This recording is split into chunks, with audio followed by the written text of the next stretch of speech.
This episode of Juggalo Judgment may contain a dead gangsta, a dead gangsta, a dead gangsta, discussions of a dead gangsta, and sexism, mentions of rape, and fucking way too many white people who are way too comfortable with the N-word. Listener discretion is advised.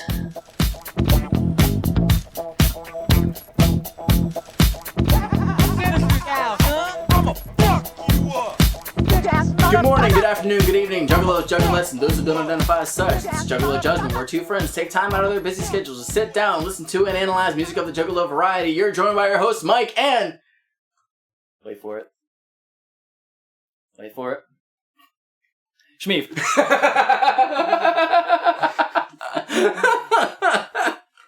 And he's forgotten the rest. No, that was it. That was my intro. I thought there was a little. Maybe we just always roll. Okay. That's what it is. That's what it is. That's good. You paused, and I was like, "I'm giving you your time." This is Juggalo Judgment, and this is episode 22, I believe. 22. That should be it. You were just looking at the thing. I was. Yeah. I should already know. If you're joining us for the first time, welcome. We're glad you're here with us. If you're a returning member, thank you for coming back. Good to see you again. I really hope that you're not totally mad at us for how we felt about Tales from the Lotus Pod, as some people on social media have not agreed with us. I actually thought about Tales from the Lotus Pod again over the week. So okay, I've been watching some Fist of the North Star stuff recently. Okay. It's one of my favorite things in the world. If you don't know what Fist of the North Star is... I'm aware of it. I've just never watched it. Guy in nuclear post-apocalypse walks around defending people who can't defend themselves from large, scary people with spiky shoulder pads. That's cool. His cool martial art that makes people explode. It rules. Oh, yeah. Or he just basically punches the shit out of them and then they explode. And then he turns around and they're like, "Don't you walk away from me." And he's like, "Omae wa mou shinderu," which means you're already dead. And they're like, "Nani?" Nani? It rules. But no, there was an episode where during one of the fights, like his martial art does really weird things sometimes. He just hits pressure points to make people's bodies do things. Well, yeah. He made a guy's back muscles contract until they snap his back in half. He made somebody walk backwards off the edge of a building. It ruled. I need to watch this. But this guy, he hits him and he paralyzes him. Okay. And then you see the scent marks start flowing off of this guy, and he's like, "What did you do?" He hit a pressure point that made this guy release the smell of blood. And he's in the middle of the desert, and there's just all these crows flying around, and he leaves them there. What the fuck? And it brought me back. I was like, "Hey, the crows, boom." That's cool. I need to check that shit out. Oh, you should. It rules. So the main topic about this episode is going to be Blaze Dead Homies' first full-length LP. However, we did say at the end of our last episode that we were going to give a very brief discussion about Tales from the Lotus Pod Revisited, which is basically just the original album, but they took out Mars, his verses, and they placed ABK in there as a member. Now, you told me that you only heard a couple of the tracks. Yeah. Which, it's fine. What I did was yesterday... I listened to 4 CDs yesterday. I didn't have the ability to skip to find them because I didn't know what tracks he was on, and I didn't want to listen to the whole thing. You know what? That's my fault. I said I was going to send you that, and I didn't. It's no big deal. But what I did yesterday is I didn't listen to the album beginning to end. I literally went to the songs. I was like, okay, Mars has a verse on here. Let me skip to where his part is, and I'm good to go. And it's been long said that the original version of Tales from the Lotus Pod is the definitive version. I have said that. Okay. Here we go. I feel like I have either been lied to or did said lying. Because here's how I feel about this. I think that Mars, his verses are so ingrained in my head that, yes, that is the version that I think of. However, I think had I not heard his verses first, I would have been just fine with ABK. Reason being is, we mentioned a couple times during Mars's verses that he's very raw. He is. He said some shit on that album that I don't think anybody else on there touched or wanted to touch. And maybe that was just because of his mindset at the time, like, fairly anti-religious and things like that. Like, he said some shit that was uncomfortable and me, like, repeating. He seems like a transgression for the sake of transgression kind of guy. At the time, I would agree with that. Yeah. Now, when we go to ABK's verses, they seem a lot more tame in comparison. But I think that based on the topic of each track, he does a better job of staying on point with it. Now, which song is it? The song Something. Mars had a verse in there. ABK did not have a verse. And on Bitch I'm Sexy, the final verse is Mars, when Violent J kind of like kicks him on. But in Revisited, that doesn't happen. He just calls Mars a bitch. But I do still think that the original version of Juggalo Family is better. The chorus is better with Mars doing it. They also, I don't know if you listened to it. I didn't. Okay. I forgot that was one that I was like, I don't think he's on this, and so I didn't listen to it. I should have, because I was like, he has the first verse in the final set. But Mars says the line, "Say what you will of me, I'll always have Juggalo Family." Yep. In the Revisited version, ABK yells, "Until eternity, I'll always have Juggalo Family." I still like Mars's version. Also, the way that ABK yells, he's not really in the same key. And it just sounds off. So, Say What You Will of Me is still, like, the definitive one for me. But I still will listen to the regular version because that's what I know. But I feel bad that ABK it seems like he got shoehorned in. I mean, well... That's literally what right, and but at the same time, I would have just been like, well, why didn't you just not replace him? Just take out the verses. Like, they could have done that. The only thing where it would have been a little more difficult was on a song like Swarm, where everybody's doing trade-offs. Mm-hmm. It's hard to just take out something and not put something in its place, unless you would have just had maybe one of the other members put another line there instead. Yeah. So, yeah. You know what? Whichever way that you can listen to Tales from the Lotus Pod, which I still don't think is their best album, that's just my opinion. That's, by all means, go listen to it. If you can find the Mars version, great. If ABK's version is the only one you can get to, hey, you're still getting a important album in Psychopathic's history. Yeah. But yeah, I guess I went from being completely 100% on Mars's side on it to kind of like on the fence with it, even though I still prefer his verses just because that's what I know. Yeah, like, that's fair. I don't know. We'll see how that changes in the future of the Lotus. But you know what? Wait, what did I think about it? What did you think about it? You're just gonna take that away because you only listened to like 3 songs. I still have things to say about it. Go for it. Jesus Christ. My bad. Go for it. Sorry, I'm tired. Everybody, I've had a very stressful week. I just started a new job and I am so fucking out of it because I'm so stressed out. So I may not be as vocal on this one, or I'm literally just going to be jumping off of what you took that whole thing away, though. I mean, that one, yeah, because that was really easy. So yeah, sorry, go ahead. Whenever I listen to it, I listen to like 2 or 3 tracks. That's about it. Mm-hmm. Mostly, I was like, well, Alibaba. I mean, it's the Star Trek. It kicks. It fucking rules. So let's have a listen to it. And yeah, it kicks out of that. Whatever, it's fine. With his lispy voice. Honestly, whenever I listened to it the first time, I sat there and I was like, is there a different verse in this? Because I didn't remember. Yes. And it sounded... I know. I went and re-listened. Right. And honestly, take either one. As far as anything goes. Like, they're both, serviceable in that. They do what they gotta do. It's cool. I don't think that either of them were the standouts in either track, so it was fine. But then... because I remembered, I listened to Swarm. Mm-hmm. Pretty sure you liked Mars in that one. Yeah, well, here's the thing about it. Uh-huh.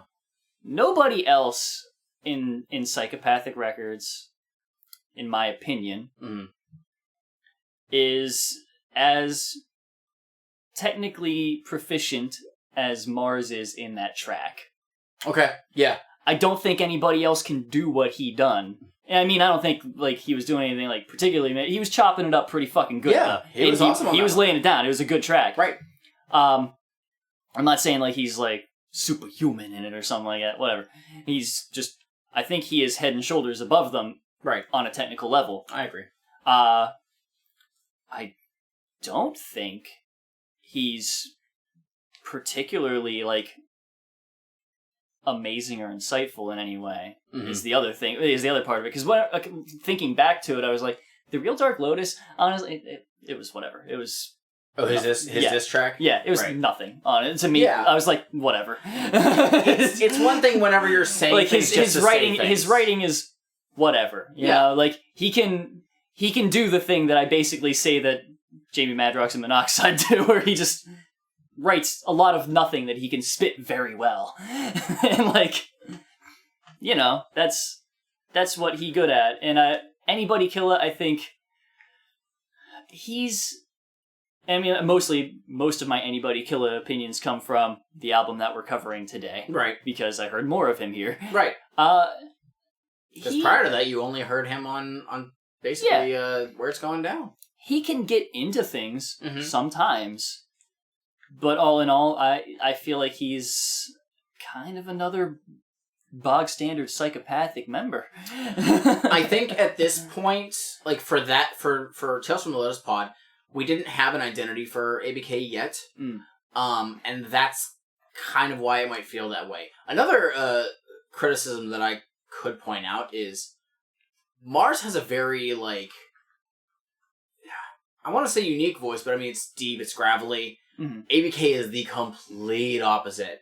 So true, yeah. It's a little bit jarring to hear him when you'd think like the person with the highest pitched voice on Psychopathic, it depends on the track. You're either hearing it be like Madrox, because like think of Call Upon Your Gods, like he has like that higher register, but obviously he does the real like deep, like sinister voice like he does on Black Crows. The Madrox voice. The Madrox voice. But Killa is always like the highest pitched person, and I think that's what a lot of people like don't like about him, especially in Lotus. So I think that that's one of the things that people just sour on regarding this record. Like he kind of sticks out like a sore thumb compared to some of the other people on there. Yeah, I mean, I think like if like fucking oh my god, gather your thoughts, so good. If Mars can get a hit and get on base, then like if you need to bring in Anybody Killa as a pinch hitter, he can lay down a bunt and get somebody to the third. Like honestly, I don't understand soccer, so I have no idea what you're talking about. Somebody out there's got me on the rugby shit. I think that's about enough about Tales from the Lotus Pod, though. You know what? That's a good way to just cap that off. But guess what? We're not talking about Tales from the Lotus Pod no more. Hell no. We're talking about Blaze Ya Dead, homie. Yeah. His first full-length album on Psychopathic Records. Debut, you might say. It's kind of, yeah. Well, I think the debut is literally the first thing, regardless. This is One Less G in the Hood. This was released, if I looked at it right on Wikipedia, it said October 30th, 2001. So I'm guessing this just straight up came out like on Hallowicked or whatever. I don't know. But we get more from Blaze. Now, if you remember when we talked about his debut EP, we had a criticism of we're 3 songs in and this sounds the same. We're 4 songs in and this sounds the same. Does that opinion change with One Less G in the Hood? I won't say yet. But before we get into that, we have to do what we do every episode. We sure do. So hopefully you got yours. And what is the yours that we're talking about? We're talking about them motherfucking Fagos. What you got this week, bud? I have genuine Fago delicious Yes. pineapple. It's a penny a play. Yeah. That's how you say it. What are you holding over there? I need caffeine, so I have Moon Mist. Moon Mistius. I'm so tired. My dog woke me up in the middle of the night. This motherfucker. I'm so sleepy. This is what I deal with. Also, I haven't eaten today, so this is probably going to affect me. I have not either. Oh, we're fucked. So let's crack them open.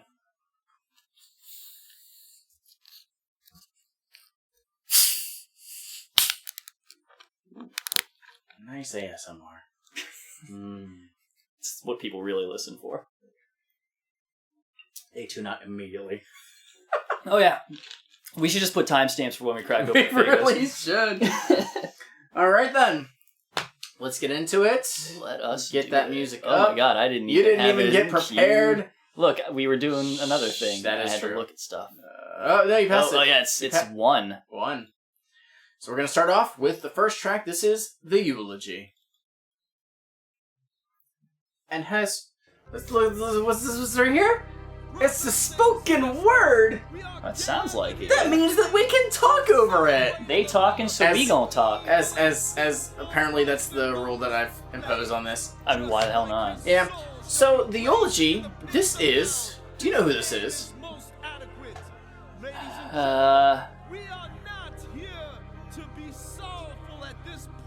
It's tough. We haven't heard I don't him in think a it's long Mad time. Rock. Oh, is it? Not Mad Are we Rock. back to Legs Diamond? Is he back? It's not Legs Diamond. Haven't heard him in a long time. A long time.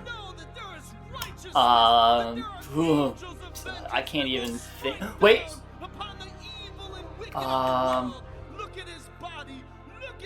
So this would No, be he's gone. This would be easier if we would have done our Big Money Hustlers watch, which we haven't yet. This is Jump Steady. You know, there we go. I was trying to think of the other guy that they dropped after like their first album, but I couldn't remember. Oh, John Kick Jazz.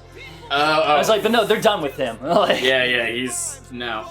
That is totally, he is literally reprising his character in the beginning of Big Money Hustlers. There we go. Yeah. Jump Steady's so fucking good. I love it. It's pretty good. But basically all that we're hearing is how, he's basically just condemning Blaze. Yeah. For being a gangster rapper, and he's still a dead homie, and he's still better off that way. Yeah, Is basically what it's saying. Yeah, it's Jump Steady gets into character really well. He does. He just rolls with it. Like he did some of the skits in I think, did he do it in the first album? I know he was featured on the second one. I don't remember. He played like a cop in the beginning of one of the skits. Oh, but he was featured on Taste in Carnival Carnage. Yeah, he actually like rapped in that. Right. He Nothing. What? Nothing. Anyways, but yeah, he's just going off, and he doesn't miss a beat. No. Like when he gets into character, he knows what the fuck he's doing. Yeah, he's just going with it. He's got that script. Maybe he doesn't even have a script. Maybe he just knows exactly what he wants to say. It sounds like he may have been going off the dome a little bit. There's like a little bit in there where what is a rapper? like one line in there, I'm like, you probably could have found a better word for it. Yeah. Whatever. But no, it really works. Yeah, that's pretty good. Oh, I love it. In here it says, The Eulogy, written and performed by The Preacher Man. Ah. Bruh, it's Jump Steady. Ooh. We know what that is. That's alright. Well, what's alright? Well, for the listeners, I decided to, so I have my pineapple Faygo, but I also have my little Frank Reynolds mug here. Gotta pay the troll toll. Okay. And I also have these little $2 bottles of malt beverage that Sheetz sells. It's a little apple malt beverage. So I poured a little bit into my mug and poured some pineapple on top of that. And let me tell you, the first one that I drank of that malt flavor, it was rough. It is. This is smooth. It's after 12 o'clock, so it's fine, y'all. I can down that shit. Hell yeah. And you haven't eaten today. Nope. Oh, we're gonna have fun! That's all good. But yeah, I mean, this is pretty self-explanatory. It's more or less, it's a different view of the first skit that they did for his EP. Right, where it was basically just him being summoned from the from the camp. So wait, is this a prequel to that? Oh my god, this could be a prequel. Huh. Well, maybe this is a flashback, and then the next tracks that makes sense. Yeah. But yeah, I got nothing else on this one. I don't want to say it sets a tone, but this is definitely like a fun intro for what we're gonna hear from Blaze. Yeah, so he's dead and buried, but if you had to guess for a dead homie, the grave ain't no place. Huh? Track 2.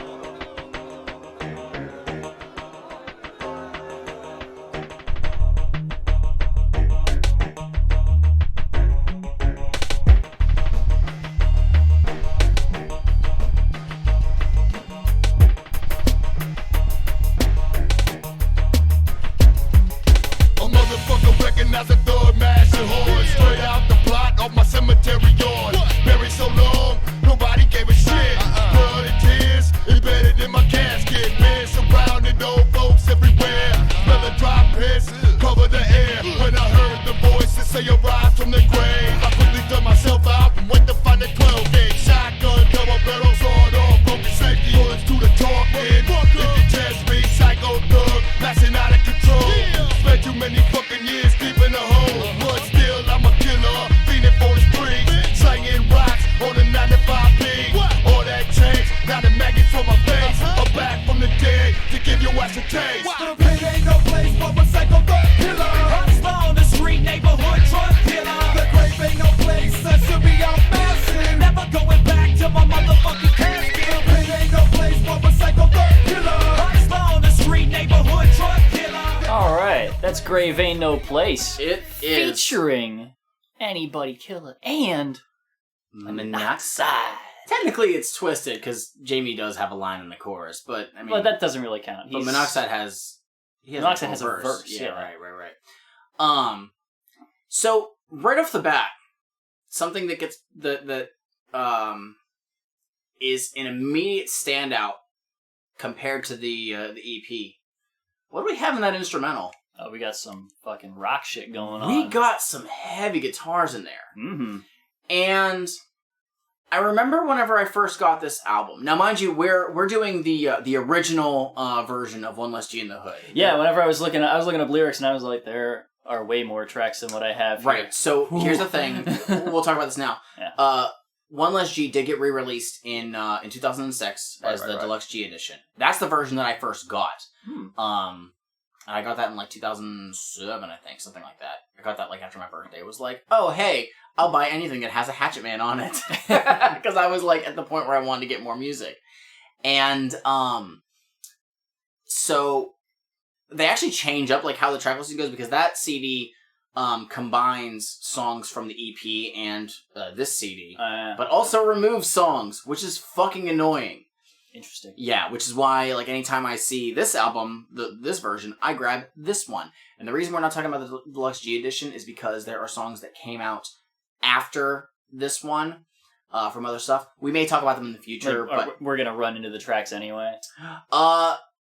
They're not featured on other stuff. Oh, okay. But they came out at a later time, Gotcha. and there's a reason why we may talk about them. Catch them as singles or something. Yeah. Right. We may talk about them in the future. But anyways, but again, they do change up the track listing on that too, because I think that this features like much later in that version of the album. But this version, the original version, One Less G, I have 3 copies of this, and that's because anytime I see it, I grab it, and I have 2 of them signed. One of them has Fago damage because it was from when I first did Fago Armageddon. So, although it was really cool because one of the ones that I got signed, I had literally gone down to the record store right down the street before the VIP, because I always do that. I always look around, and found it there, and I was like, yes, got something new to get signed. And I even told Blaze, he was like, oh man, I can't even find this. I was like, I literally just bought this an hour ago. But no, good shit. when I first heard this album, at least the deluxe version, and hearing the rock guitars laced in that, I was a little put off by it. Because I wasn't sure what to expect from Blaze, because I had only heard him featured on, like, a couple things here and there. So I was like, well, wait a minute, this isn't like, I'm expecting gangster rap. There's no heavy rock guitar in gangster rap. And yet, it's not too badly meshed with, like, your, like, standard hip-hop shit. Right. Yeah. And I don't mind it because it's not overpowering. No, it's very much, like, just... In this track, it's not. It is a little more prominent than some of the other ones, but I still think that it meshes quite well with what the actual song is doing. Right, well, I mean, the thing is like, it's not... he isn't using it for, like... Where the music is going into, like, the rock thing, like, the hook isn't a rock hook. Right. It's a hook. It's a hip-hop hook. It sounds like stuff that would have been on Freak Show. Yeah. Which, by the way, we'll get into the production aspect. Yeah, who did produce this? Damn near everything on this album is produced by Mike P. Yeah, because he's in there. However, there are some songs that are... Fritz the Cat. Yeah, Fritz the Cat. Supposedly, Mr. Clark also did some stuff on here. I did hear him mentioned. But I see nothing on here. So, generally everything on here is done by Mike P. With some stuff also added with from Fritz. So, Mike P has some interesting, like... He can do some stuff. He leans into the rock stuff, like, real fucking hard on this. Oh, definitely. Like, more so than Mikey Clark did. To the point where, in this, you can hear something that you usually... Even in, like, your standard rock stuff, you don't hear it. You hear it in, like, straight up, like, metal, like, 80s metal kind of stuff. Mm-hmm. You can hear, like... It's a sound that you'll hear, and, like, you probably hear it, and you're like, how the fuck does somebody do that? And it's just a really cool guitar technique that I can't get to work properly, but... Yeah, like... And that's the thing, it's... and, I mean... with adding, like, that kind of, like, guitar laced into there, should we take it into, like, his, Blaze's, story of, you know, he was a gangster killed in 89, so it's, like, that kind of rock that, like, he was aware of before he died. He missed the 90s. He doesn't know about Vanilla Ice. Nah, he's still on, like, Judas Priest right now. Oh, you know what, that makes sense. So yeah, this, I think, is a really good intro track for him. It's pretty good. And so something else to note is ABK. Yes. Okay, he's featured on about a third of the songs on here, I think. I wrote for the song that ABK holds it down. So, here's something that is really interesting. We first heard ABK on Where It's Going Down. We say it all the time. So, there are times where we have songs by, say, one person of said group, say, like Violent J. Sure. Okay, or better yet, Shaggy 2 Dope. Yeah. Shaggy 2 Dope had his solo EP. Yes. He had songs that featured Violent J. Yes. Some of them could have been considered just ICP songs, but pretty much, they were Shaggy 2 Dope featuring Violent J. Mm-hmm. With Twisted. Now, we don't have really any, like, solo songs from Twisted yet. But Twisted is, I think, kind of versatile to where, like, any time that it's supposed to be, like Madrox has a solo album. Yeah. And Monoxide's featured on, I think, like 2 songs. Sure. They could probably be considered Twisted songs, but Jamie Madrox has more verses, so whatever. Yeah. Any time that Blaze and ABK are on something, it's basically Drive-By. And I don't know if they started calling themselves Drive-By because the name was, like, they said the phrase Drive-By in Where It's Going Down, but... I mean, they have it on songs throughout this, too. On this, yeah. But I don't know, like, when was it that they coined their name as Drive-By? I don't know. And Drive-By does eventually get an album. Were they... Here's a thing. Were Blaze and ABK acquainted prior to, like, Psychopathic Records? I feel like the answer is yes. Mm-hmm. I don't know if they had worked directly with each other, because ABK had worked with... I feel like I'm going to get this wrong. I believe it was Lavelle. And ABK had rapped as, I think his name was J-Mo. But he came on to Psychopathic as Blaze's hype man. Oh. And that's kind of where they linked up, and that's how Drive By happened. So, it's one thing whenever we have, like, this is a solo track by this person of the group, and the other person in the group is featured on it. Right. Any time that you have Blaze and ABK together, like, 9 times out of 10, it's got to be considered Drive By just because of how well they click. Yeah. Like, I think that they have some of the best, chemistry together. I would love to have... I've never seen Drive By in concert. They came to Pittsburgh back when I was still in college, and I didn't get to go. I was super bummed. Damn. But I really, really would love to see how they are on stage, because I've heard it's great. But Killa is on here a lot, and it's definitely a good introduction to him, as far as what he can do. But when we get to his stuff, he kind of veers a little bit as far as topics. So at least I think so. That's how I read it. But that's neither here nor there at this juncture in time. So yeah, as far as this song goes, all I really have is Blaze. He sums up his entire EP here in one song. In one song, he does just sum up like what his entire EP is about in his verse. That's about it. Monoxide, I like Monoxide's verse a lot. He has some direction in this. Mm-hmm. Like he tells a thing when he says something that he's talking about an event. And I think this is something that I touched on Tales from the Lotus Pod. Also, that event is murdering a cop. But I think we touched on this on Tales from the Lotus Pod when Twisted have when they're on something. It's one thing whenever they write their own thing. Yeah. Okay? Because I think in if I'm picking up how you interpret it, you're saying that Twisted is hit or miss whenever it's something of their own. But when they're... Sometimes. It depends on... When Twisted leans into a topic and they stick to it, rules.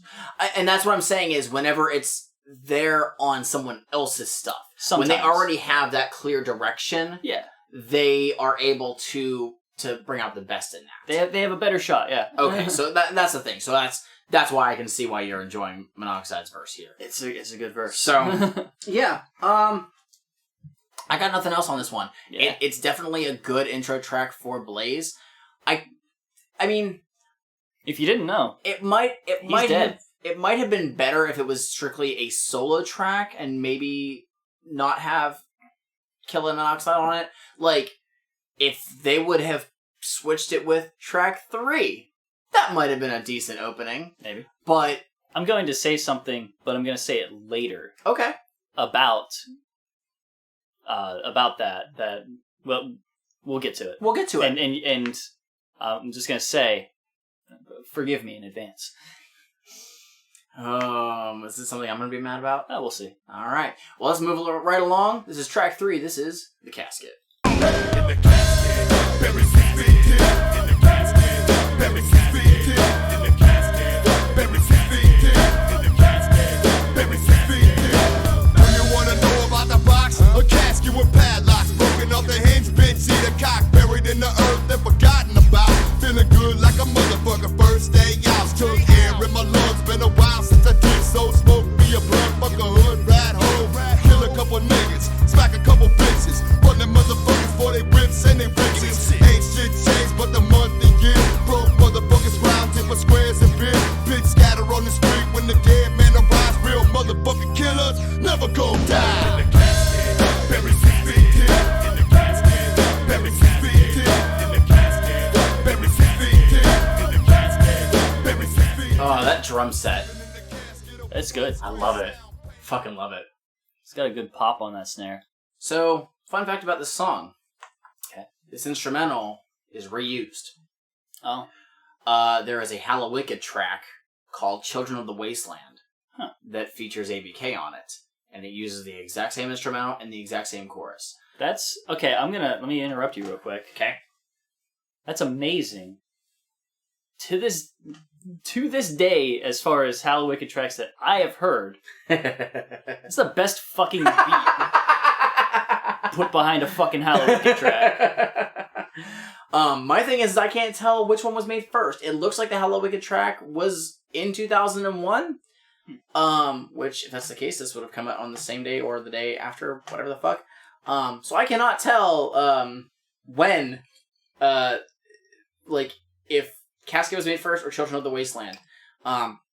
Both tracks are pretty cool, but, Children of the Wasteland is more of, like, I think they mentioned, like, Halloween stuff, so.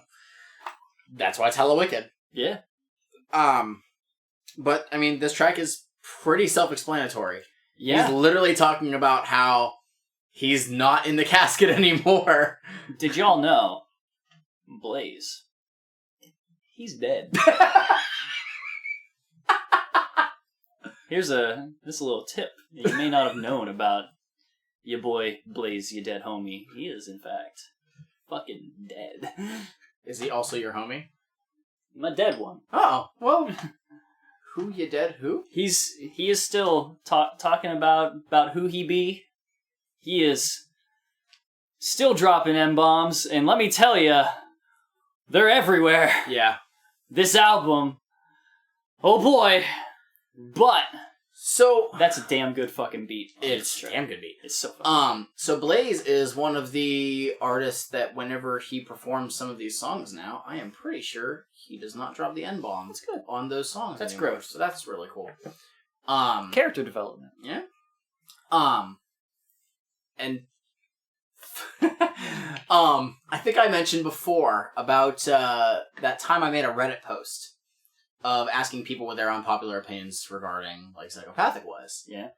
And one person said, like, because they had like sections for each person, and they put Blaze Dead Homie, and number one was said is black, or is white, and then immediately under that said, no, really, I didn't know that he was white for like 4 years.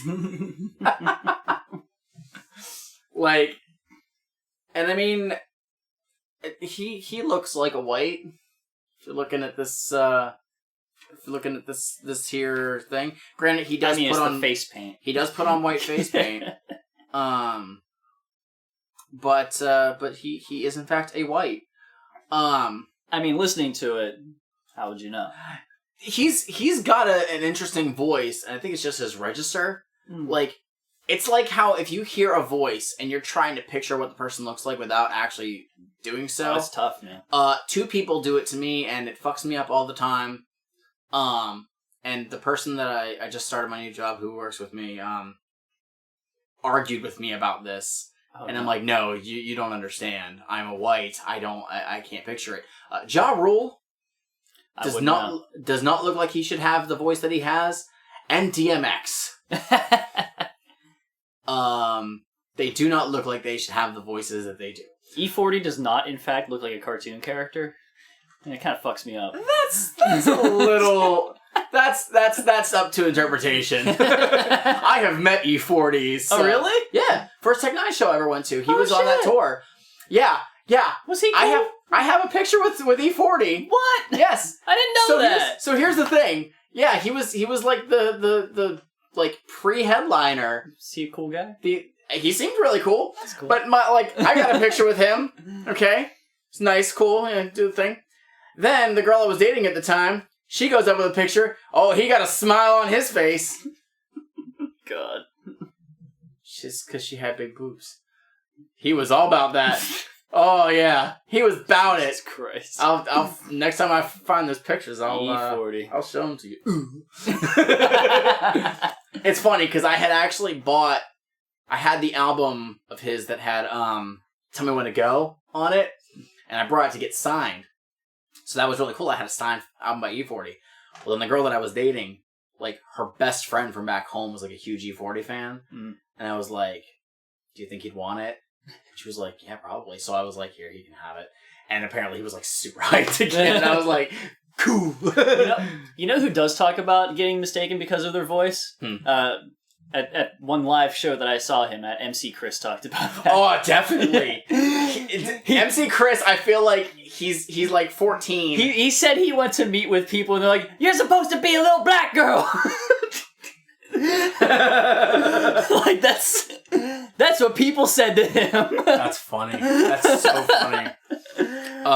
But Blaze just has that deep voice, and it's definitely more prominent in some of the other songs on here. But I mean, he's if he's not yelling, he's about 2 notches away from yelling. He just has that presence, I think.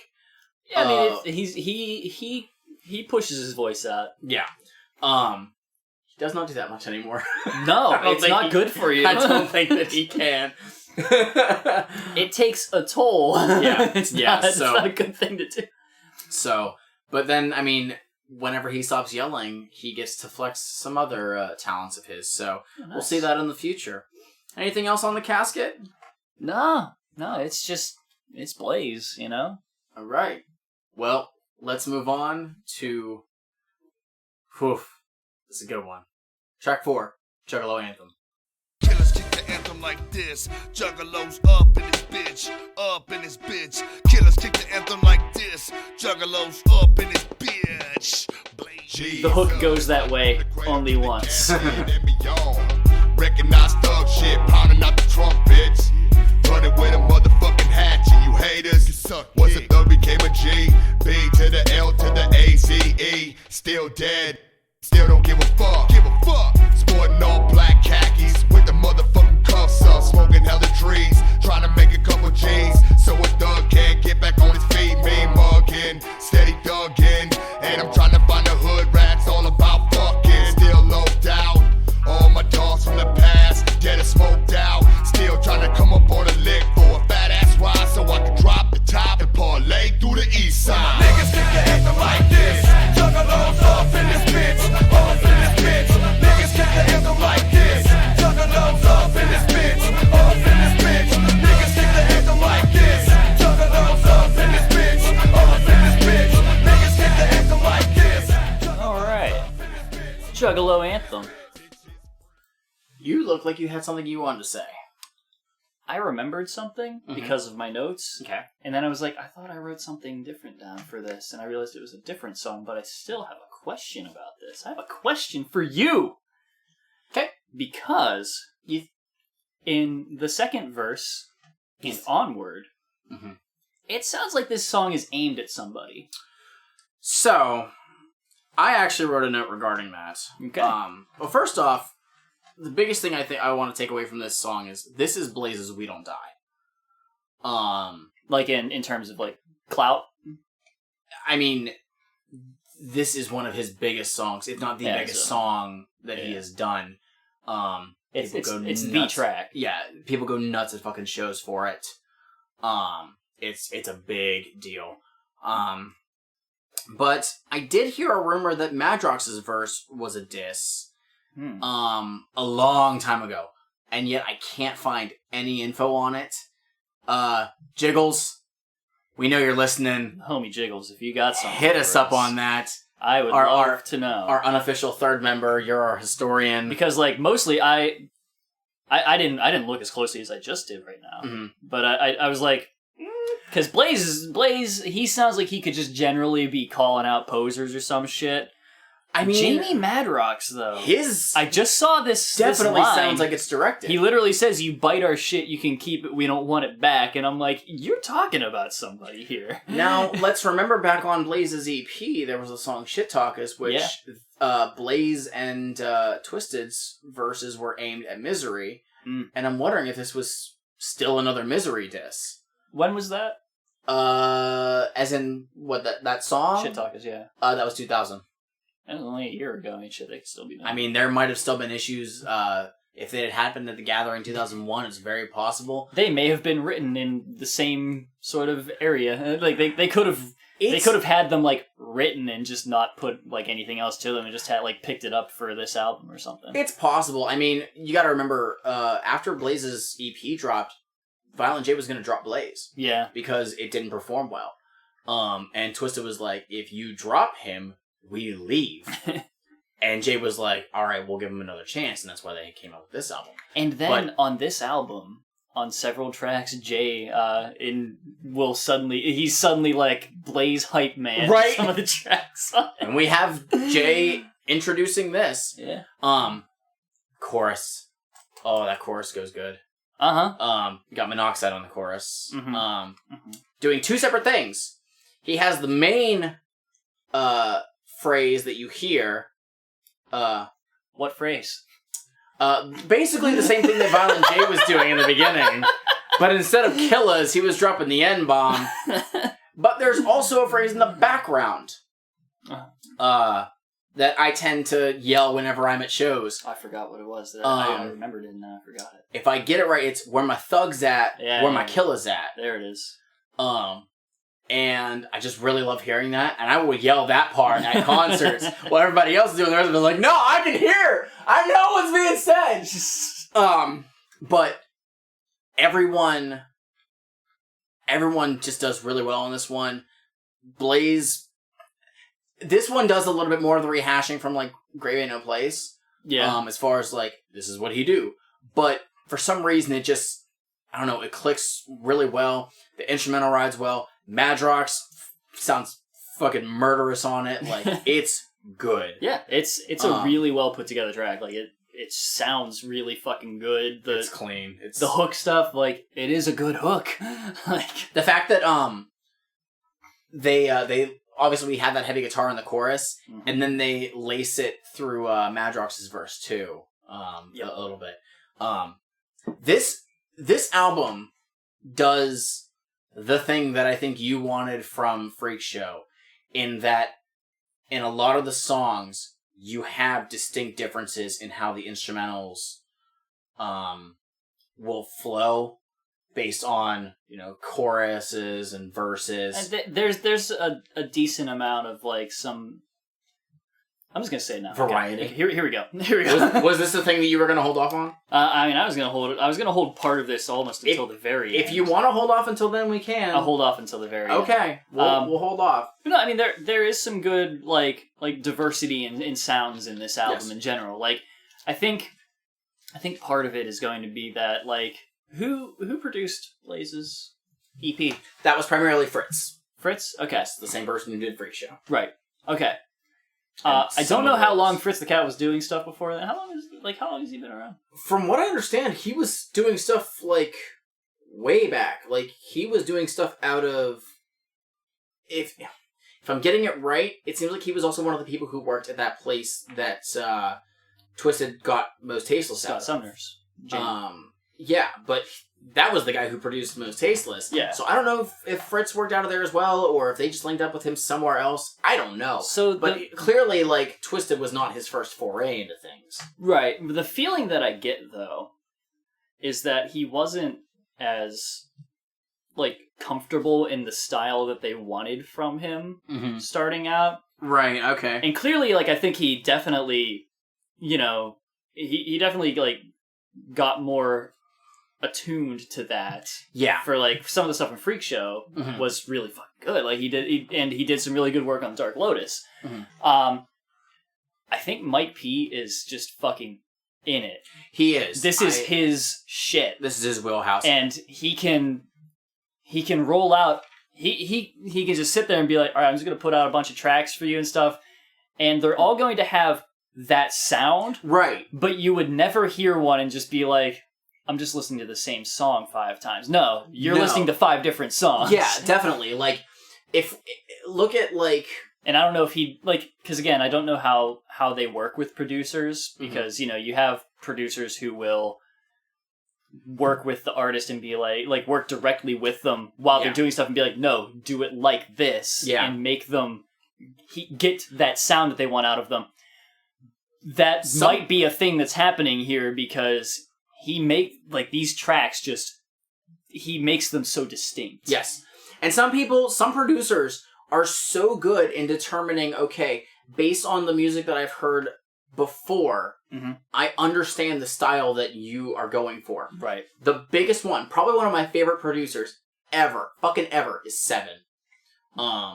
Who is the producer primarily for Strange Music. Okay. Seven knows how to make shit, and he's so fucking talented. that anytime he works on something else that's not just strange music, like he's produced, I think at least... He only worked on something else once, though. Oh, shut the fuck up. Like, he's produced, I think, at least 2 albums from Twisted. But he knows what their style was and was able to make it. Whenever Ritz came to Strange Music, you listen to his debut album, Life and Times of Johnny Valiant, and listen to stuff that he did prior to Strange Music, he nailed the sound that Ritz was generally familiar with, and made some of the best tracks. It's not just like carbon copy stuff. It's like, no, I'm going to dig into this. I know what it is and what I'm doing with it. I understand the style that you're going for, and I can work that. Yeah. And that is really, really interesting because, again, if we look at, Blaze's first EP, the songs up until Shit Talk is kind of just blended. Whereas with these ones, so far, we have very distinct instrumentals. They're all hip hop laced with the rock guitar, influence, yeah. But I can't say that, oh no, this riff sounds exactly like the one from 2 songs ago. Right. Like, they're all different. And it's definitely refreshing that we have that little bit of nuance. Okay. Whereas, we pointed out in Freak Show, like, there was a couple songs where it's like, I wanted something different out of it. There's a lot of songs on Freak Show that were more of that, like, industrial, like, semi-rock sound. And they just didn't work to me. I would have liked an entirely different instrumental. I don't have that complaint with this album. No. Because I think that based on what the song topic is, it works completely well. Yeah. And I think that the next track actually does that really fucking well. What track is that? This track is track number 5, Nasty. Yo, Blaze, you nasty. You know you nasty. Man, you so nasty. You know you nasty. Yo, Blaze, you nasty. Dabs of bubble gum, peanut butter on a toenail. Flicking boogers in your ginger ale. It's my tank, bust in your face. Getting white my butt, so now it's kinda itchy. Drink douchebags like wine coolers and throw gang signs for all the old schoolers. I stuck an AK in a hood rap booty, cause I found out she was a groupie. If I blow ass, you gon' know fast. All of y'all gon' need a fucking gas mask. I'm the yellow shit underneath your armpit. And when I talk, snacks fly cause I spit. I'm like clay, wet, smelly, and gray. I wore the same clothes forever in a day. Now you can hate me and try to say I'm classy. And if you go and ask somebody and tell you that I'm nasty, You nasty, that I'm nasty. you nasty, Blaze, you nasty. You nasty, Blaze, you nasty. You nasty, nasty, you nasty, you nasty, Blaze, you nasty. You nasty, Blaze, you. Let me shout out to all the dudes out there. Let me just shout out to everybody out there. Yo, y'all. Let me tell you something. Very important thing. Wash your fucking ass. Just do it. That's what I gotta say. I love Madrox on that first, like, kind of chorus. That's him? Yeah, that's him. Okay. So this is definitely like the most left field song we've gotten so far out of here. Yeah, it might be the most left field song on the whole fucking. I think it probably is. Everything else is spoilers. Everything else is pretty par for the course. Right. I had two words to write. Just face value. Yeah. Nothing to like. There's nothing else. This song, it's a funny song. Yeah. It's meant to be like a humorous one. This is one that he does at concerts. Go figure. Go figure. Yeah. But hey, I mean, it's a fun track. The instrumental is like, it's funny, bouncy. I like the instrumental. It works. I will say at the beginning of his second verse, he said he uses a used condom. Which, hey... Anybody killers. Oh, it's gotta be anybody killers. Yeah. But, I mean, hey... gotta do what you gotta do. You gotta save money. Yeah, very important. And you know, prevent more kids being born in the hood before their time. No, there's. I want to say more about this track, but there really isn't much else to say. There's not a whole lot, no. It's just a song talking about how fucking gross Blaze is. That's it. And there's some gross shit. Yeah. What, He actually- three verses worth of Yeah. Yeah. Yeah. There you go. Normally it shows he cuts it off after the last after the second verse cuts off and then jumps into something else. So yeah. There's nothing else in this one. Sorry if you wanted to hear more about Nasty. No, what can we say about it? There's really nothing else. It's alright. I don't care much for it in general, but it's okay. That's fun. Alright. Moving on. Track number 6. We have Straight Outta Detroit. Bitch, you can straight up eat a motherfucking dick. I'm looking at the motherfucking front line. I see Violent J, anybody killer, in that motherfucking dead homeboy Blaze. See, we represent a motherfucking hatchet on the daily, and that's worldwide, motherfucker. But for this moment in time, we want to give up props to D-Town. Detroit, crazy motherfucker named Blaze. Back from the dead, cover story on the front page. When I'm jacking, I got a Mac 10. Squeeze the trigger up for criminals and accents. Which one of y'all wanna fuck with me? No police are gonna have to come and get me. What's up in your ass? Bitch, I ain't going out. All you suckers, ain't nobody showing out. Niggas wanna set trip. Try and talk shit, turn clock your ass and leave it with your wings split. Going off on any bitch like that. With that's putting at your toe. So give it up, sucker. I'm down with anybody. Drive by, motherfucker. He's a murderer to keep you dancing. Down with the family like Charles Manson. Chrome doorway is a motherfucking toe. Don't make me act a motherfucking fool. Me and you can go toe to toe, no maybe. On the corner strap, slinging rocks daily. And turn weekly, monthly, and yearly. All the thugs in the hood represent me. Cause I'm down with a capital D-T. Bitch, you can't fuck with me.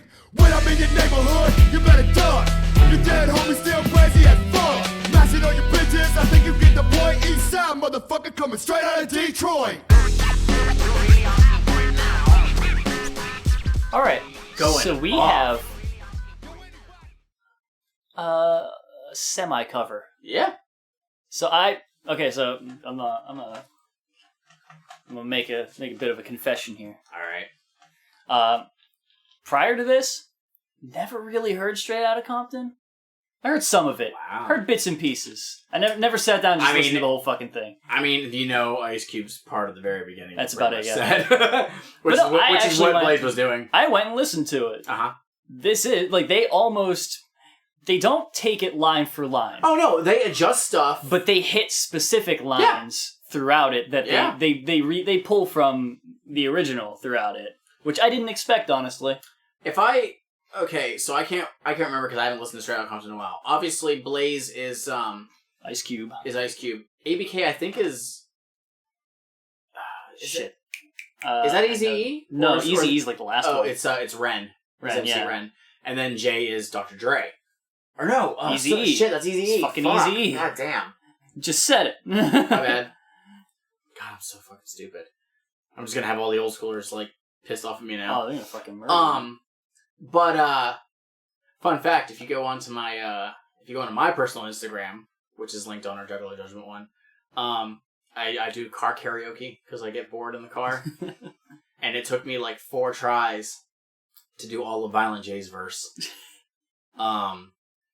which is very difficult because I was like yelling like him, so my voice was getting fucked. Oh no! But it took 4 tries because his verse is literally 60 seconds long, and that's all you can get on a video on Instagram. But so yeah, obviously it's a cover. Yeah. My feelings on this. Mm-hmm. So, like I said, they pull some of the lines from the original, Yes. and then they alter them a little bit. Yes. A couple of them, specifically one that Jay drops, I was like, that was the weakest alteration of a line I've Which ever one? heard in my life. He drops the where the fuck is it? And what about the bitch that got shot? She Blah. gave me herpes, so I shot her in the back, which is A, shitty rhyme, B, just a really shitty fucking pull in general. Like, it's just it was bad. Like, it sucked. It's a weak line. He says, like, nothing in there. Okay, so there's a thing where I feel like if you're restating part of a line that you just said to, like, cover up and make up the space that you can't think of something else for, it's weak. It's fucking weak. And he does that. But that one was just one that annoyed the shit out of me every time I heard it. I was just like, what the fuck, Jay? Shut up. Right. And whenever I listened to the original, I was just like, no, these guys, they know what they're doing. But the other thing about it is I'm like, okay, so it's kind of a cover. It's okay. But I feel like it's not, like, authentic. Whereas... Are covers ever really authentic? Well, here's the thing. They specifically altered it to make it about, like, more psychopathic the city stuff that they're in and, their kind of thing. But, I mean, like, they're not talking about themselves so much as they're talking about characters. I mean, yeah, that's, like, literally anything from Psychopathic. Right. It's all characters. That's the thing, though. Like, even in that way, it doesn't feel, like, vaguely, like, I don't know, it feels dumb to take a song that is pretty authentic in what they're talking about. No, I'll agree on that front. And then go, like, let me apply this to my favorite Harry Potter characters. Straight out of Hogwarts. Oh man, that just reminds me, I need to look up that H. Pity song. Oh god. I haven't heard that in ages. Stop it. I gotta find it. Stop it. No, it's great. Take it away. Go ahead. I love it. What are you talking about? No, I mean, I can get what you're saying. That said, I still really do like this song. It's alright. Because I legit think that everybody handles their verses quite well. Like, I think even Jay does a pretty damn good job. Like, his is the only one that I know beginning to end. That's fair. Fun fact about this song, this was not on the re-release, the Deluxe G edition. Oh. A couple songs were actually taken off of it, this being one of them. I'm wondering if it's because, I don't know if this version of the album was a national release. I feel like if it was, this might have gotten them in a bit of issue. I don't know about that. The Deluxe G edition was, so I'm guessing that might be a reason why it was taken off. Maybe. I was about to say, or maybe something else, but that actually would be inaccurate because then we'd be losing more tracks off of here. So we won't talk about that right now. Talking about. Exactly. But I got nothing else on this. I think it's interesting that they didn't try and recreate the instrumental from Straight Outta Compton, and they did another one of their, like, no, this is gonna be a heavy, like, the instrumental reminds me of Shit Talkers, honestly. Yeah, like, which is just like loud and heavy throughout, and that's what this track does. And that's not a bad thing. I think it really works. That's alright. But like, it'd be really cool if they played this at concerts. They never do, but it'd be really nifty if they did. So I got nothing else on this one. We want to move on to track 7. Yeah. This is Maggot Face. Here come the maggot, feeding off my flesh. Here come the maggot, feeding off my flesh. Here come the maggot, feeding off my flesh. Here come the maggot, feeding off my flesh. Here come the maggot, feeding off my flesh. Here come the maggot, feeding off my flesh. Here come the maggot, feeding off my flesh. Here come the maggot, feeding off my flesh. Darkness, black, buried underground. 3 slugs in my chest, never been found. I'm decomposing, my lungs collapse. My flesh is food for the maggots on my back. Got my gas, that ain't helping shit, my body paralyzed. I can't feel them crawling out my eyes. They're looking for the open wounds and smell of death. Now they on the march, on my face to eat my flesh. Started on my chest where the first bullet entered. The 100 maggots scattered, started digging in the center. Tearing at my insides till they reached my rib.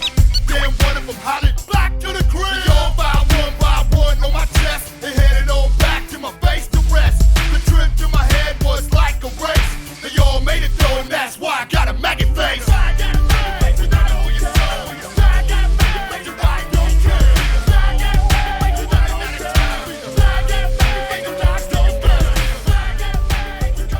This is one of the tracks that was produced by Fritz.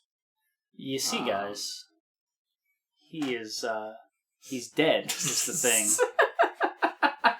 And, see, maggots, they eat rotten flesh. Yes. Anything else? Because he's dead. You see. Oh, gotcha. It's Blaze. He's not your living homie. He's barely just your homie. He's. But if anything, you have to differentiate him from your other homies. He's Blaze. Your dead homie. And because he's dead, there are the maggots on him, and he's cool with that. Right. There's nothing special about this song. At least Blaze can stay on topic. That's the best I got for it. I have no other notes. So there's an. I'm just gonna bring this up because when will I ever have a chance to talk about this again? There's a great story a while back about like a dude who he was like a homeless guy who went into a hospital because like his leg was fucked up or some shit, and it turns out that his leg was like super fucking infected with like gangrene and shit like that, but he had like a carpet of fucking maggots over it that were literally like eating, you know, the bad shit that kept like. It basically preserved his leg for him, so he was able to like they were able to save it because he just had fucking maggots like eating all the dead shit off his leg, so it wouldn't like it didn't get too badly infected. Fucking ruled. That's so gross. Well, maggots doing good work out there, man. Yeah, I mean, it's fucking gross though. Ugh. And there's nothing to say about this song. You just had to have something for it. It's just I mean, I said all I had. I wrote that down. Yeah. He's dead. He's dead. So He's maggots, so dead. you know. All right. Well, we're coming to the hump here. Let's talk about N-Word the song. Oh God, yeah. This is Here I Am. Featuring Twisted. Here I am, I'm right here, dog. Well, here I am, I'm right here, nigga. Here I am, I'm right here, bitch. Well, here I am, and I'm running with a hatchet. Here I am, a lunatic from head to toe. I sleep in cabins with the dead, but don't let nobody know that I'm not your ordinary, average, everyday type person. We keep it live while y'all niggas be rehearsing, cursing us, hoping that we disappear, but we been in the game for so many years that we never gon' stop and we never gon' fade. Twisted in this bitch with the Juggalo serenade. Vampire serial killer with an axe. I'm a maniac, scare a nigga straight into a heart attack. Life is like a relapse, can you see that? My name is Janie Madrox, represented by the bat. Dark night, dark skies, milk white eyes. People of the sunlight better be advised. There's a new breed of killer on the streets today. Here I am, I'm a maniac. What you say? Here I am, right here, dog. See me? So here I am, right here, nigga. See me? Here I am. Okay, so I made the joke before this, calling this N-Word the song. Uh-huh. And the reason I'd say that is because it's just so prominent in the chorus. It's all over. They fucking yell it. This is another one of the tracks where I'm like, Blaze is just fucking yelling. Like, Oh, yeah. Madrox said it 3 times. I could have sworn it was way more there. I don't know. I recall hearing it quite a bit throughout this track, but Oh, been a it's minute. I think more in Blaze's it's verse than anyone. saturated. But Madrox only had it once in the chorus and 2 in his verse, and I'm like, okay, that wasn't as bad as I thought it was. We do okay. So at the beginning of episodes, we do typically acknowledge that there may be new listeners at this point. Yeah. So we have. Here's my problem. Whenever I have to readdress something, I feel like I'm just treading old ground. And, you know, some people who have heard it for a while would be like, all right, here we go again. But, you know, we've covered this before. Yeah. Like, We'll just cover. don't. Just fucking don't. We've Like, heard it before, and we'll probably be continually covering oh, it. yeah. It's just- I mean, it stops at some point, yeah? Great. Okay, I like that look. yeah. But I brought this up, I I think we have a couple more, like, years Oh, God, yeah. on as far as I'm releases I go. think I think I brought it up on the Most Tasteless episode or something like that, where I said that I recognize, like, at a certain point, like, they grew up around people, Right. and it was just at the time we didn't have like the interconnectivity that we do now, where like you're connected to like the whole fucking world literally all the goddamn time. You know, the internet is just there. It's literally like your community is what you know. You see everything. And in their community at the time, like, yeah, you know, they were hooked up with a lot of people who were probably incredibly cool with that and all that stuff, but there comes a point where you become cognizant of the fact there are people outside your community who are like, hey, that's very not cool. And you recognize, like, yeah, that probably is not very cool. And you just stop doing that. 2001 was some heavy internet time. Yeah. I mean... In this post 9/11 world that this album was released in. Oh, that's right. This did come out after 9/11. I mean, it wasn't made before that. It was made before, but, you know, whatever. This is right at the come down. It's the come down. Here we go. Shout out to Rutgers. But it's like, I feel like you gotta at some point become cognizant of that, and it seems like it takes them quite a while. I think that there's a point in Psychopathic's history where it does like have a final thing. I think it's like 02 or 03, I think is like the last one where a white person dropping the N-bomb is like the final one. You know, like it's just, yeah, it's a cheap word to use. Indeed. You know, like there was like a meme like a long time ago. It was making fun of Lil Wayne, and it's like, man, I'm so glad that the N-word rhymes with the N-word. Like, oh jeez. But like, I feel like at this point, it's like in their music, especially like in this one, it's not being used directly at anyone. It's the word is being used in the same manner of if I'm saying a sentence and I end it with the word man. Yeah, like, do you know what I'm saying, man? I know what they're saying. I know what they're doing. Right, right. It's just... Except for some of the uses of it. Oh, definitely. Like... It replaces any reference to another person that they would need to make. Right, right. And any nondescript reference to another human being, they can just throw it in there. Now, I just thought of something. Go on. I don't remember hearing at all on this album. We're only halfway through, but I want to bring this up now. Our other problematic thing that we tend to go over, are there any F-bombs dropped on this album? I do not recall. I don't think I heard any. So. No. I don't recall one. Which is a big deal at this point. A little bit, yeah. Like, something. Some of the last, like, albums in a row have had it. Yeah. So... They hit another one, though, so we'll get there. I don't quite remember, but I'm sure we'll get there. We'll get to it. But yeah, this is another one of the songs that was not on the re-release. I'm not sure why, honestly. Unless it just seemed not tasteful. Oh no, there is one that I want. One thing I wanted to talk about. Oh, I wanted to talk about something too. Wait, can I say it? Can I say it first? I don't know if it's going to be the same thing. Is it monoxide? Yeah. Can I say a thing? Can I ask you a question? Sure. Monoxide calls out fake ass Biggies and Tupacs. Is he talking? I just want to say, I think everybody on this track is a fake ass Biggie and Tupac. That is not what I was going to talk about. I want to point out that I think everybody on this track was in Psychopathic Riders. Who's the fake ass Biggie and Tupac, Monoxide? That's not what I was going to talk about. Go on. Monoxide casually date raping. I missed it. Yeah. I was too caught up in them being fake ass Biggies and Tupacs. I slip your girl a little drink and now she's not. And when she woke up, she called the police or whatever, and I'm like, now, mind you, that is actually something that we didn't talk about, and We Don't Die. I missed it, too. There is a line where he says, we the most serious thing on the market since date rape. Oh. Yeah.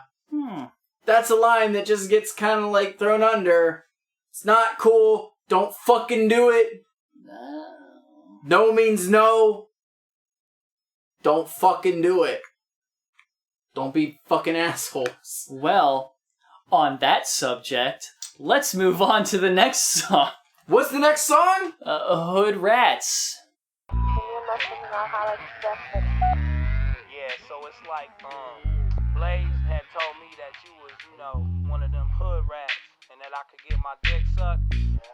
So, basically, I was wondering, you know, what's up on some ass and shit. You know, you fucking all the motherfuckers in the hood, but, can I get my dick sucked? The sun goes down and I crept out the cemetery, looking for hood rat hoes like this bitch Mary. Known to fuck, known to suck. Every nigga that I know done banning the guns. But when it came to me, she wanted to front. Said my gear was dirty and smelled the dead funk. She probably would've kept talking if I let her, but I slapped her in the mouth and put my dick in for pleasure. Then she started acting right and got excited. The story done changing in the pussy, I'm invited. She wanted me to tax the pussy, wax the pussy, go down south. Hold up, bitch, get the fuck out. You ain't famous, bitch. And it's so I don't give a fuck. I stay real with dirty hoes who love to get my dick and suck. Don't get it flipped, hoe. Use a hood rat. Only good for fucking and sucking, cause it's like that. Bitch, use a hood rat. I'm just trying to fuck. Do it like a rat. Face down, ass up. Chicken head, dirty ass, no good trick. Hood rat, bitch, you can suck this dick. Old school rhymes bring back teenage memories, like when I was dating. Alright, so Rats. here we go. Let me break down some stuff here real quick. Okay. I'm gonna start with the good. And then it's the bad. ABK's last verse almost has a bit of a "it was a good day" kind of vibe to it. You know? Yeah. That's what I'm feeling out of some of that. And I feel like this track would have been pretty good as that kind of track in general, you know? I feel like it would have, like, the beat and all that stuff. Yeah. It all would have meshed pretty well in general for that kind of a song as like a psychopathic track like that, in that vein. And then the rest is just misogyny, with Blaze openly admitting to raping a woman. In the first verse, we heard it. Bring up the lyrics. Go, just read through them. Go for it. Is that? We're just going to take a break here. I'll cut out all the silence. So. I mean, you read past it already. Oh. You literally read past it. Yeah. I'm going to tell you something. Yeah, it's not. You cannot, like... It's not. You cannot fuck somebody into it not being a rape all of a sudden. Like, you can't do that. Like, it's a rape, and that's what that is. I was gonna tell y'all something. If a person does not want to be fucked, if you fuck them, it's a rape. No matter what the opinion is afterwards, you fucking did that. Like, yeah. Sorry, I didn't look at it that way. Just gonna throw that at you. I didn't look at it that way, and that's not amazing. So that's that track. I mean, that's what I got for it. I mean, I love this fucking beat though. It's a good beat. Got that old school beat. That's what I'm saying. And I think that they just do good storytelling. I like ABK on it. ABK's good. He's alright. He's dope. Like I said, I like his last verse. It's really good. It's That's the "it was a good day." That's what I'm saying. That's what I said. His last verse. He even says it. Yeah, he does. It was a good day. That guy. All right, we moving on. Do you have anything else? I don't. I do like the song a lot though. Like I said, it's catchy. The chorus is fun. I guess. It's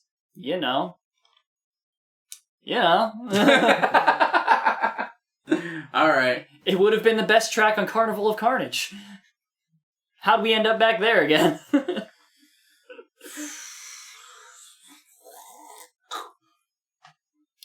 Up next, Hatchet Love. Up next, Hatchet Love.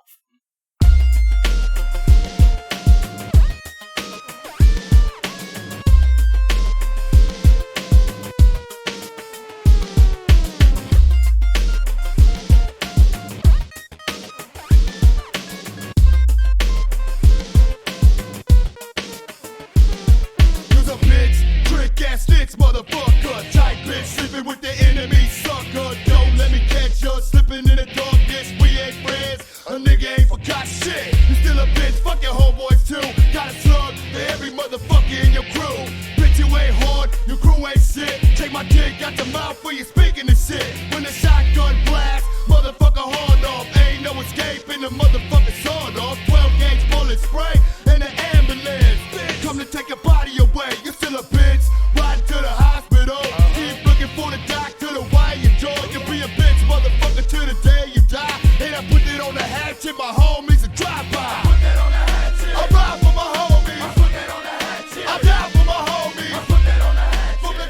whole song. Yeah, it really That is actually It's- literally just that verse, and It's basically just an interlude. This gets played at concerts. Yeah. I think that on the Deluxe G edition, this is like the second track, which would make a lot more sense. I guess. If this was literally like the first track on the album, I'd be like, okay, this makes sense. Sure. Like, if you, I'm if you- understanding what we're gonna get out of this. Do you mean if it was instead of the intro track or right after the intro? right after the eulogy? Okay, I can see that. Yeah. Yeah, like it would eulogy, the casket, Hatchet Love, Grave Ain't No Place. Okay. I would have had that, and I think it would have been fine. I mean, I But- showed you my exclusive note to this. It is just an introduction to Blaze You Dead Homie. This is actually a song that I wouldn't have minded if it was longer because the instrumental's fucking great. It's a good instrument. It's I like it. really good. Like the fucking riff, it's heavy. It sounds super fucking good. Oh yeah. And it's just kind of sad that it gets wasted on, a minute 20. I don't think it was wasted.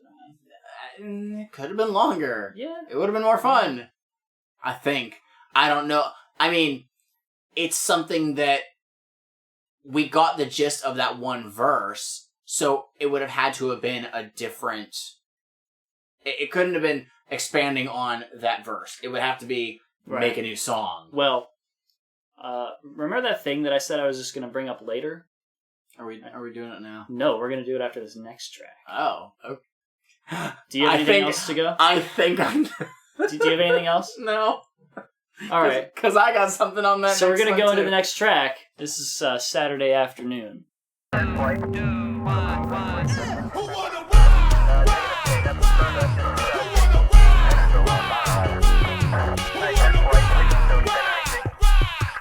It's a Saturday afternoon on the east side, mashing in a bucket, sipping up a mother hot pockets looking so you know I gotta go.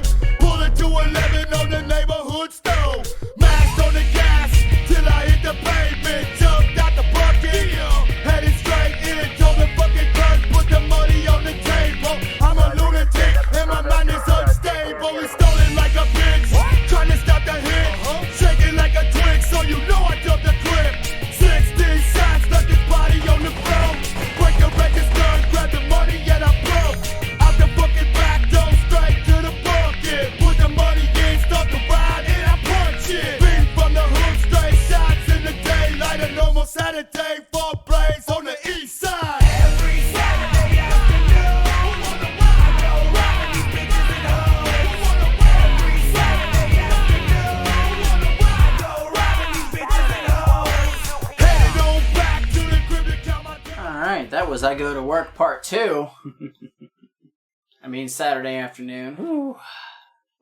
So, the thing that I've been holding off saying, when you were talking about,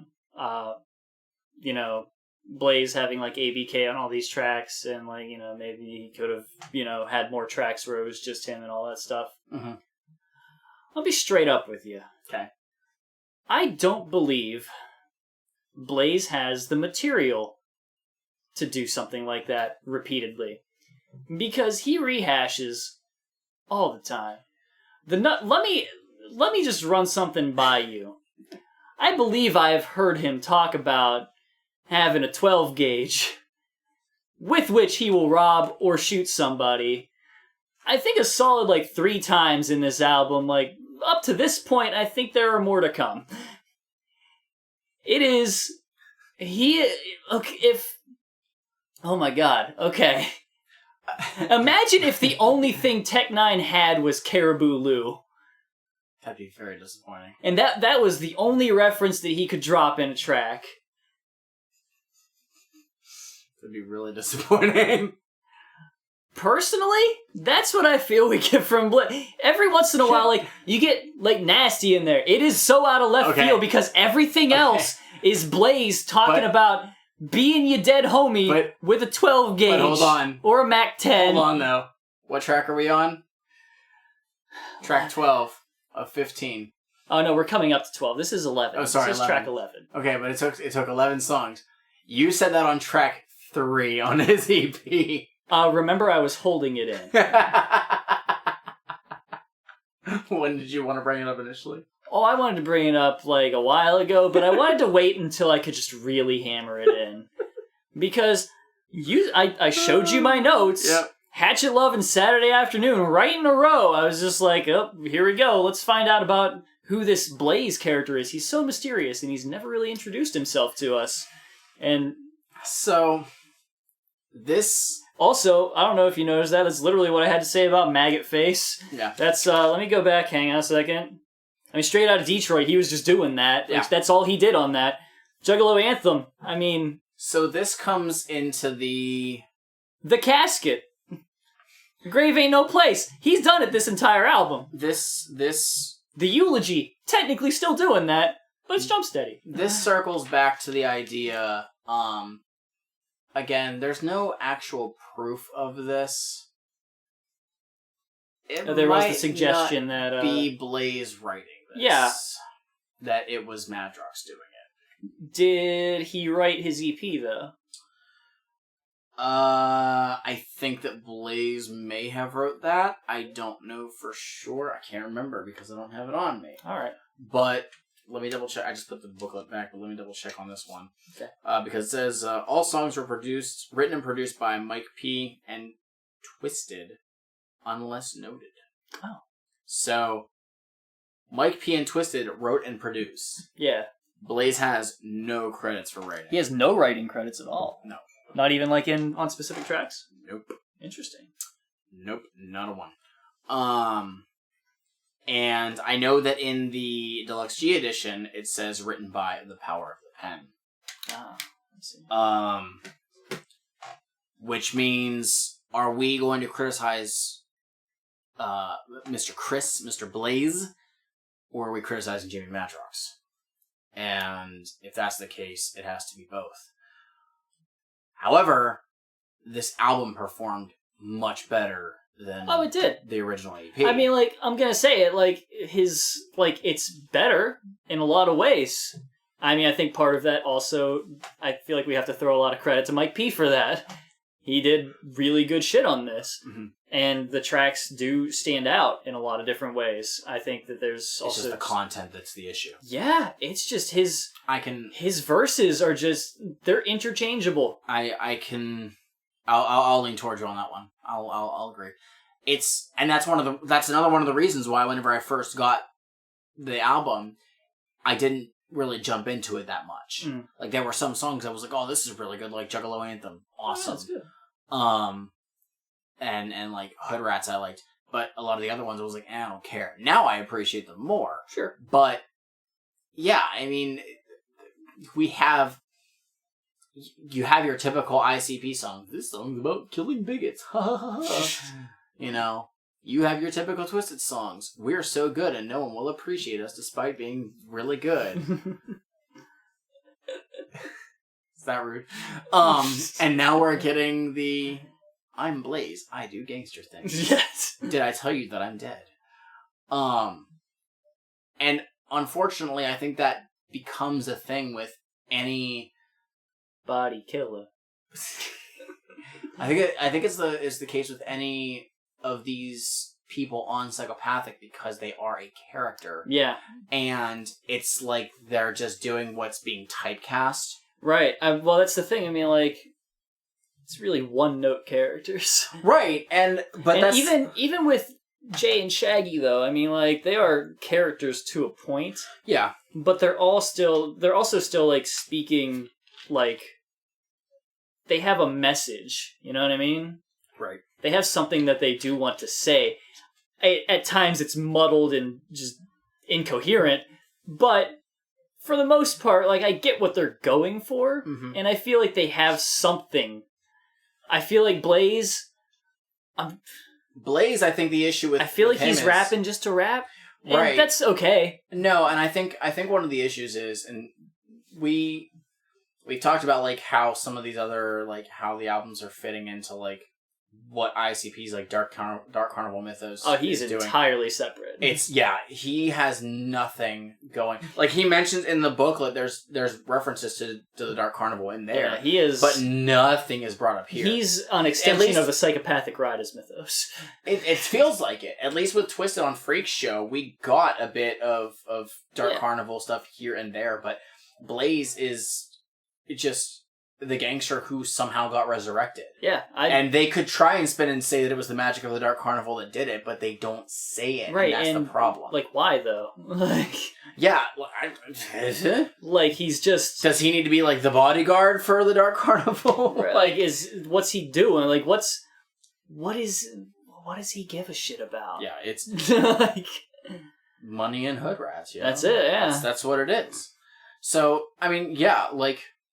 And hey, if you're disagreeing with us, that's fine. You can disagree, but this is the way that we're viewing this. This is my read on Blaze. The music can be good, but the character and what they're about is flawed. I just feel like he's not bringing much to the table. Like, I think that in some later albums, we at least get topics of differentiating subjects that, you know, at least we get something different out of that. Does it mesh with, you know, ICP's vision of what they should... And, I mean, even ICP has you know, shifted away from their own stuff. Like, after the 6th dropped, and they released some other stuff here and there, they weren't referencing the Dark Carnival and shit, and then people hate those albums. And it's like, well, fucking make up your minds. Well, I think now, we're going to get into Blaze taking a trip away from what he usually does here. Mm-hmm. You know,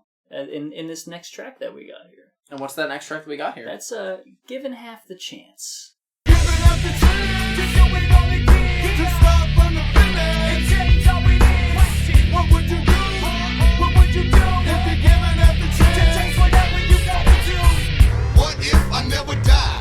What if I survive to see the age of 25? No more creeping in the dark, sleeping under trees. Park bench with a blanket made of leaves. Please, people scream at the sight of a man that'll melt sunlight. Alright, now if I was given the chance to change it all, I would at least gave my homies a call. I miss y'all. If I could change anything, it would be the mirror. When I look into a mirror, I don't see me there. I can't fix my hair or check my clothes. I can't even see it if it's a booger hanging out my nose. I'm a hologram projecting off a beetle back on my bathroom floor. Stuck cheaper than a tile crack. What am I? Who am I? Where? If I could change anything, I would be here like yo. To show it all again. To start from the beginning and change how it is. What would you do? Yeah. Blaze asks, what if he never died?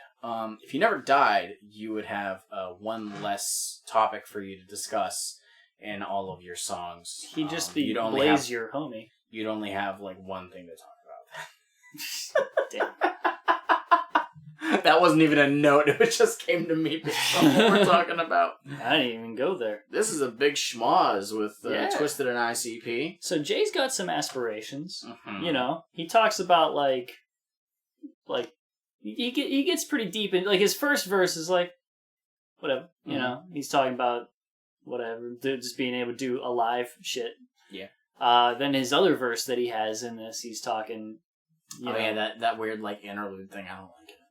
Yeah, he goes into like the ICP like fucking what's the term that I'm looking for? It's like their mission statement almost. And he throws that into that verse. Shaggy sounds like he's got some regrets going on. He's like, why did I treat people the way I did? I don't like Shaggy's verse. Oh, it's whatever. I think he's like the worst one on this. Blaze just wants to see some people again. Like, man, wish I talked to people more. Mm-hmm. Monoxide, he wants to fuck with people. Hey, man, if I was a ghost, fucking imagine that shit. Jamie, he just wants to, like, not be dead. Half of his verse isn't like, what would I do? It's like, no, I'm dead and that really sucks. And like the last line, he's like, I could be alive again. Wouldn't that be cool? And I'm like, Jamie, what are you doing? What are you doing on this track? Should this have just been a Dark Lotus song? Maybe. Oh, it doesn't sound like it. I don't know. It doesn't really have like a. It has half of a Dark Lotus sound to it. Yeah. It's got some parts of it. Some of the tracks that were on Tales from the Lotus Pod. That's true. Yeah, Like- I mean, this could have been on there. Yeah. As far as like songs that feature like everybody or damn near everybody, this is kind of a mediocre one in my opinion. Yeah, it's fine. I'm not a huge fan of it. If it's on, cool. I am just like whatever.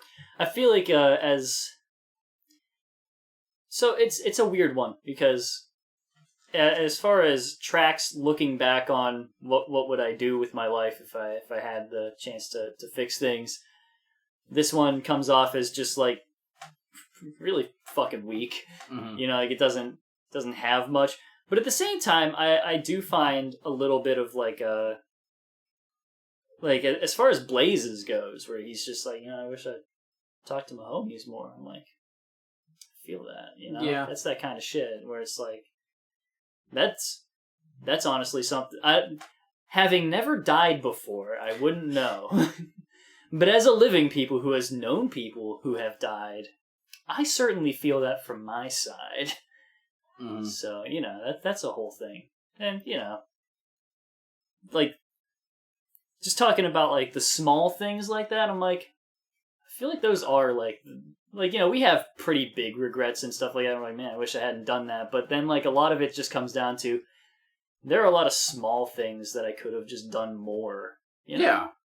I feel like that's Blaze doesn't say it, you know, much, but I feel like his verse sort of gets to the heart of that kind of thing. You know, the small things that you should have done more. Right. You know what? I agree. I feel it. I'll agree with you on that, man. Good job for writing a different verse, Blaze. I'm proud of you. I'm legit proud of you, man. I know I've been harsh, and you know, I do it because. I was going to say I do it because I love you, but I do it because that's just what I'm here to do. I'm speaking my truth. I don't know you. Never met you. Maybe you're okay. He seems really nice. Okay. Maybe someday. Anytime I've met him, he seems like a really cool dude. Someday when we make it to... He doesn't go to the gathering, does he? No one from him, and he does anymore. Oh, no. I have no chance then. Someday when I travel to Ohio. I mean, you could always go to a concert with me that'll have Blaze. Yeah, I'd have to, like, do that then. He's actually going to be touring with Boondocks and Ala Zola Lu, but they are not coming to Pittsburgh, and I'm kind of bummed. That's rough. Because they usually come to, like, Cleveland if a concert doesn't go to Pittsburgh, it usually goes to Cleveland. yeah, I think they are. I just... it's against my religion to go to other states that you know, for a concert. That's the joke. Fun fact: tonight, as they are recording, ICP is performing in Kent, I think tonight. Oh, really? Yeah, they're doing like weekend shows this month, and I was asked to go, and I'm like, I can't justify going to ICP, especially not like out of state. Not going out of state when I have to work the next day. So. Yeah, that's rough. Yeah, but yeah, that's, you know what? Yeah. Given half the chance. Yeah. Moving on. We're coming to the home stretch here. Hell yeah. Track 13. You Can't Hurt Me. You're about to hear a tale of an indestructible man. He's dead and he's pissed. He's roaming the streets at night looking for ways to die. Should you encounter him, the undead, the dead-ass zombies, do yourself a favor and get the fuck out. B to the L to the A-Z-E. Bitch, motherfucker, you can't hurt me. If you break my legs, then I break them back. Relax and kick back in the bed of thumbtacks. Matter of fact, you can see my throat. It's real blood, I'ma let a psychopathic go. I'ma laugh in your face. You can't kill a dead man, you can try. I'm serious again. Under my jersey, bullet holes about the size of a walkie. You better step above me, pale face. With the maggots all around, I'll leave a couple few up in each and every town. My leg falls off every other day and shit. But I'ma try super glue, I hear it really sticks. So who you looking at and what you wanna do? You can try to kill me, I'ma so go kill you. You can't hurt me now. I shit you can do. Nothing stopping me from killing you. You can't hurt me now. I shit you can do. Nothing stopping me from killing you. Smelly motherfucker, get off of my lawn. rocking track. I love this fucking song. It's a good track. Whenever you brought up that I believe Juggalo anthem, Yes, is like his "We Don't Die." Mhm. I'd put this one pretty high up there on that. This honestly. This seems like it would be a track that would fucking blow up for him. And it's kind of cool. Like, okay, we've criticized Blaze about having only like 1 or 2 topics to talk about. This is a very Blaze song, but it's also a very ICP kind of song. Kind of, just because of like his description of the stuff. But my thing is he's actually like, whenever he's talked about being dead, all he said is, "I'm dead."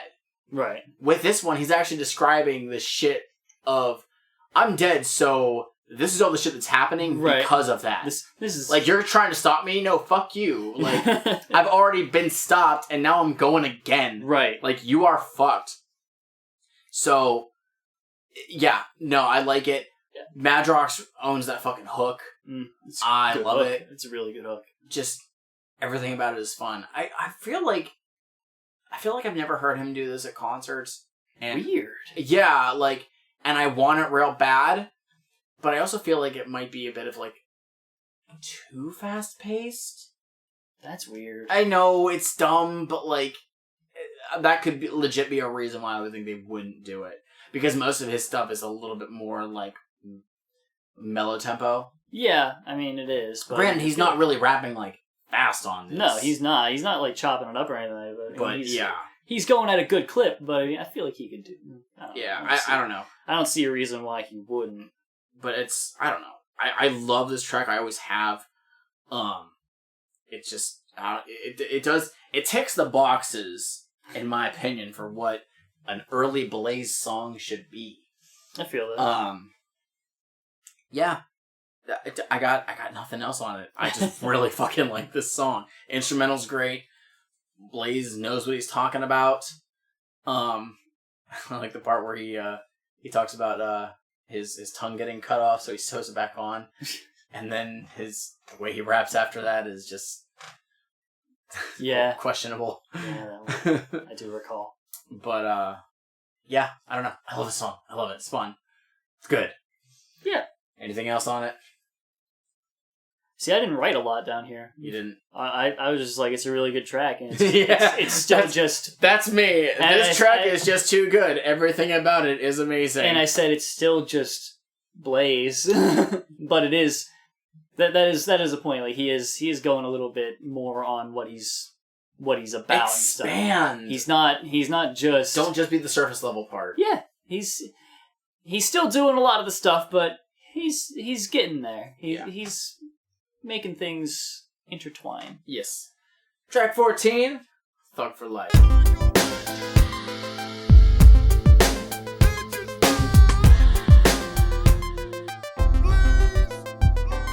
I was a G in life, I'm still a G in death. And if you think I'm not a thug, don't hold your breath. My name is Blaze, and I roll with anybody killer. Drive by on this bitch, you bitch nigga. All you scary bitches shut up and go inside. When my thug motherfuckers come on, we bout to ride. Real G in my hood, don't be fucking around. You got a big click deep before the sun go down. You can get your life jumped, smart mouth, dirty looks. By the product of the street, hood, cheese, and crooks.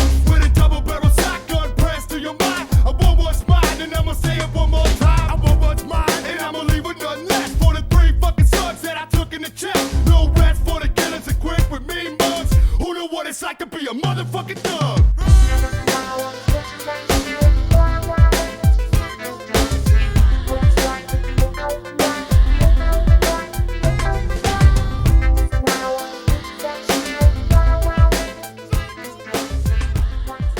So, I said earlier that basically any time that ABK and Blaze are on a track together, it's basically just drive-by. Yeah.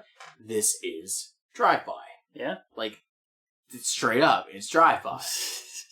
They call it out. And this is, I think, the best song that drive-by has ever fucking done. This came out in 2001, and I don't think that they've topped it yet. Damn.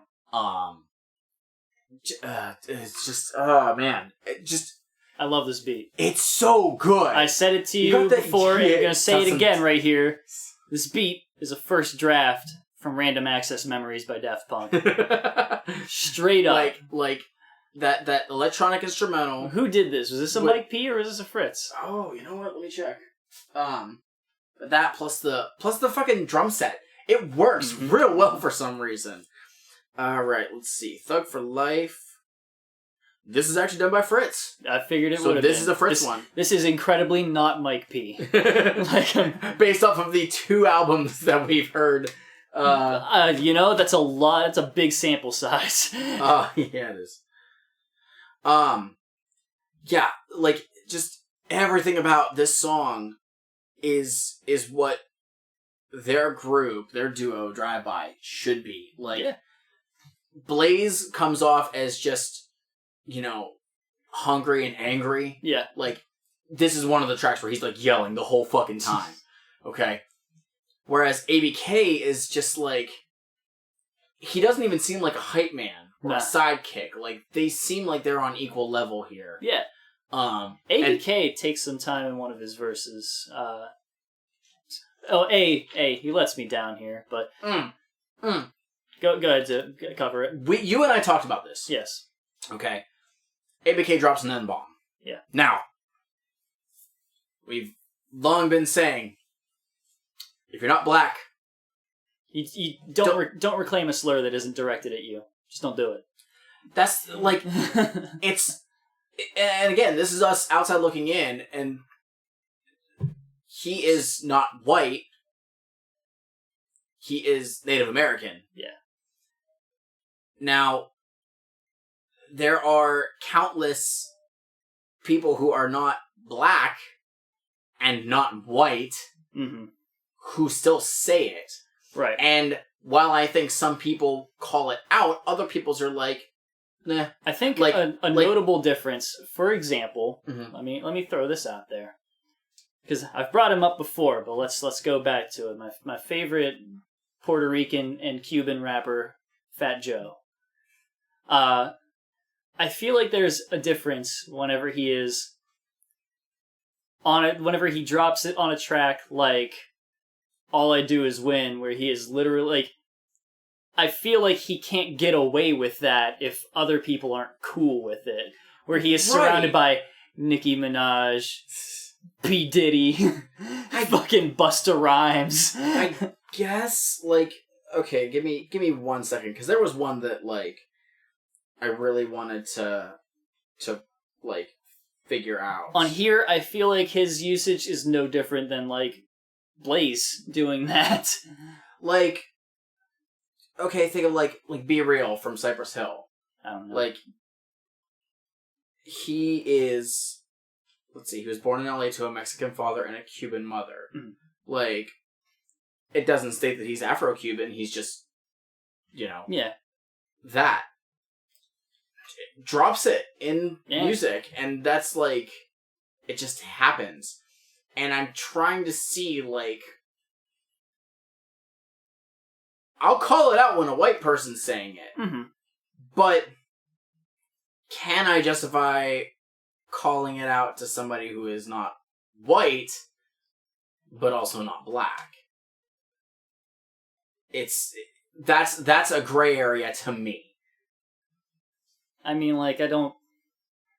The problem is that, like... We're not black, so we're like, no, you can't say that. I mean, an additional problem that comes in is that, like, simply not being... Like, being a non-white person, like, doesn't mean that, like, you can't also be really racist towards black people. Oh, I mean... I'm not saying that they are, but I mean, like, I'm still saying, like, you just don't do it? Like... I mean, yeah, we're looking at, like, look at everything that happened in America's past. We have literally just... Anybody who's not white has just been completely fucked. Yeah. People who are black, people who are Native American, people who are Chinese, people who are Japanese. We very helpfully, throughout history, redefined what white meant the moment that certain people who at the time were not considered white started joining in on the dirty work of oppressing other people, like the Italians. It was really, really cool the way that we did that. We were like, hey guys, we'll consider you white if you also hate black people Well, like us. look at like, there was a time when, you know, people who were Irish were looked down upon. Same and I'm thing. like, they're fucking pale as shit. Yeah, because whiteness isn't a real fucking thing. No, it's constructed horse shit. It's a clusterfuck. Oh yeah, that was the thing. That's like the quote unquote biggest problem that I think is in this song is ABK dropping an N-bomb, which, if I remember correctly, that is the only one I've ever heard him say. Oh. It does not happen on any other songs in the future. Nothing that I've heard before. Weird. So, yeah, I don't know. It's random, but it's whatever. If non-white listeners would like to weigh in, please do so. Yeah, I appreciate it. If we have non-white listeners, please let me. And I think everybody that listens is white, but anyways, I could be wrong. But, who knows? The I chorus. think we have one person in Jordan, please. Yeah. That chorus. What do you think about the chorus? It's an alright chorus. You know, like I said, it still harkens to like a Daft Punk kind of sound. If I remember correctly, that is Madrox doing the chorus. Interesting. I love the fact that it is impossible to understand what's being said. Right. Way back, Psychopathic used to do a thing called the Hatchet Herald. It used to be like an actual letter in the mail that people would get. Newsletter. But then it became like an email. So I used to get that. It was like once a month. And people would send in questions for that and ask specific artist stuff. And somebody actually asked Blaze, I wish I could find the Hatchet Herald that says it, but I can't find it for the life of me, and I hate that. But somebody was like, hey, how does the chorus go in Thug for Life? And he says it. And I did find it online, but it has words that I can't say. Yeah, it's dropping N-bombs. It's in there. It's on Genius. Yeah, it is on Genius. But normally whenever he's performed this live, and it sucks because he only does the first verse because obviously ABK starts the beginning half of the second one. Right. They don't actually do the chorus. Like, it'll play, but they'll just be doing like a wave your hands from side to side thing. Oh yeah. But I love everything about this track. It's like just so good. If you go to my Instagram from like last month or something else, you can hear me yelling ABK's verse. The second. Oh. Yeah. So what I was going to say prior to that, in ABK's verse, I will say, he at least does a little bit like he talks a bit about like the inner conflict of like the kind of shit that he's rapping about, you know. And I'm like, all right. Oh, the part at the end. In his second verse? It's in like his last verse, yeah. Or something. Oh, where he's sorry. It's gonna take me a second. I need to bring up Genius so that I can. I think I know exactly what you're saying. Yeah. But I know that Blaze starts off that verse. Where are you gonna be 10 years from now, swimming in the gates of hell, saying that you was down? I think that's it. Yeah. He says some shit in it, and I'm like, maybe that might have been his first. I don't fucking know. Man, if Genius would load properly, I'd be able to look it up. Genius has been really bad recently. Oh, I just said no, not Intro to the Hood. Get the fuck out of here. Why is that even in here? Oh, it's the late night getting high, thinking in my mind, hoping everything's gonna be all right. Oh, well, that's his first verse. That's his first verse. I didn't. It's verse 2, but it's his well, first there verse. you go. None of them are labeled on this track, they're really unlike bad. the rest of them. Fight them. And you know he's talking about just people left him and stuff. He's fucked. Yeah, like I said, ain't nobody he can trust, man. And I'm like, this is a digging into some stuff there. It's a fucking great song. I mean, it's sad that it took the second to last track to get here. I appreciate when somebody will step away from like an entire album worth of, yeah, man, this life is fucking great. I mean, like, it sounds miserable on the face, but I'm talking about how fucking great it is. Right. To be like, this fucks me up. You know? No, it's good. This, just everything. And like I said, I think this is Drive-By's best track that they've ever done. I'm sorry if that makes you less enthused about getting into any other tracks that they do. But yeah, that's legit how I feel. I love this. I love everything about this track. Like, this is one of the songs where it comes on, I do not skip it, and occasionally I listen to it more than once in a row. It's that fucking good. But hey, where are we at right now? We at the end. Oh, we're at the end. This is track 15. This is called Hatchet Execution.